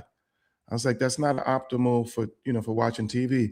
No, I kind of like it up there because the other TV, and then I have this little counter piece underneath it. I said, well, I can move that. No, just leave it like that and put it up. I put it up 3 days later, Ron. I think it was 3 days or 2 days later. Might have been 2 days later. She tried to hold on. Can you bring it down? All right, I'll bring it down. I told you it was too hard to be up there. But hey, it is what it is. This is what brothers are. I knew where that was going as soon as he said he put it up high. And it was like, oh boy. Yep. This is what brothers are for. So it is what hey it is. Man, listen. As was said in the Bruce Willis movie Die Hard 4, I believe, or 5. I think it was 4. That's what makes you that guy. Okay. That's it. Yeah, that's it. Appreciate you, man. Appreciate my brother's there you keeper. Go. That's what it is. You pay it in this one case, way or another. Your sister's keeper. Yeah, exactly. No good deed goes unpunished, my friend. Always remember that, Ron. No good deed goes unpunished. Hey, that's man. Listen, couldn't happen to a better person. We do what we can. Well, I want to say thank you for just you being you, brother. I appreciate you once again. Shout out to all of y'all. Take care of yourselves. Be good out there. If you can't be good at it, whatever that means. But hopefully you do the right thing. You know what I mean? And we'll talk. I see you guys on Monday at 9:30, not 9 p.m. This show's gonna be at 9:30. SKF with No Cap Space guys, and check out their channel, man. Listen. These guys have been doing it for a little bit now. And, as someone who understands, it's not about the content. It's not about the conversation. It's a good conversation. And they're people that I know are talking in a way that I like to hear sports stuff be talked. It's all about exposure. Nobody knows about you if they can't really find you. As I told you, I typed in No Cap Space. There's another No Cap Space, and that's not them. So you just got to find them and check them out. Salute the content, and hopefully on Monday night more people will get exposed to them and know what they're working with. So stay tuned for that, guys. Anyway, I'll be tuning in. Y'all take care. Have a great rest of your day. Let's go Knicks, and we'll see what happens the rest of the season. Shout out to Hawks ATL once again. Appreciate you. Shout out to Michelle. Thank you guys for being here and rocking, and appreciate everybody and shout out to double 86. Appreciate you too. Thank you guys for being here and rocking. We'll catch you on the next one. And hopefully by the next time you see, probably not. I don't think Spectrum's going to come here before Monday, but we'll see. Hopefully it'll get better before then. Anyway, take care, y'all. We out of here. And you take care of yourself, Nick Nation. Enjoy the rest of your day, brother. Damn right I will. Yes. Later, y'all. Later.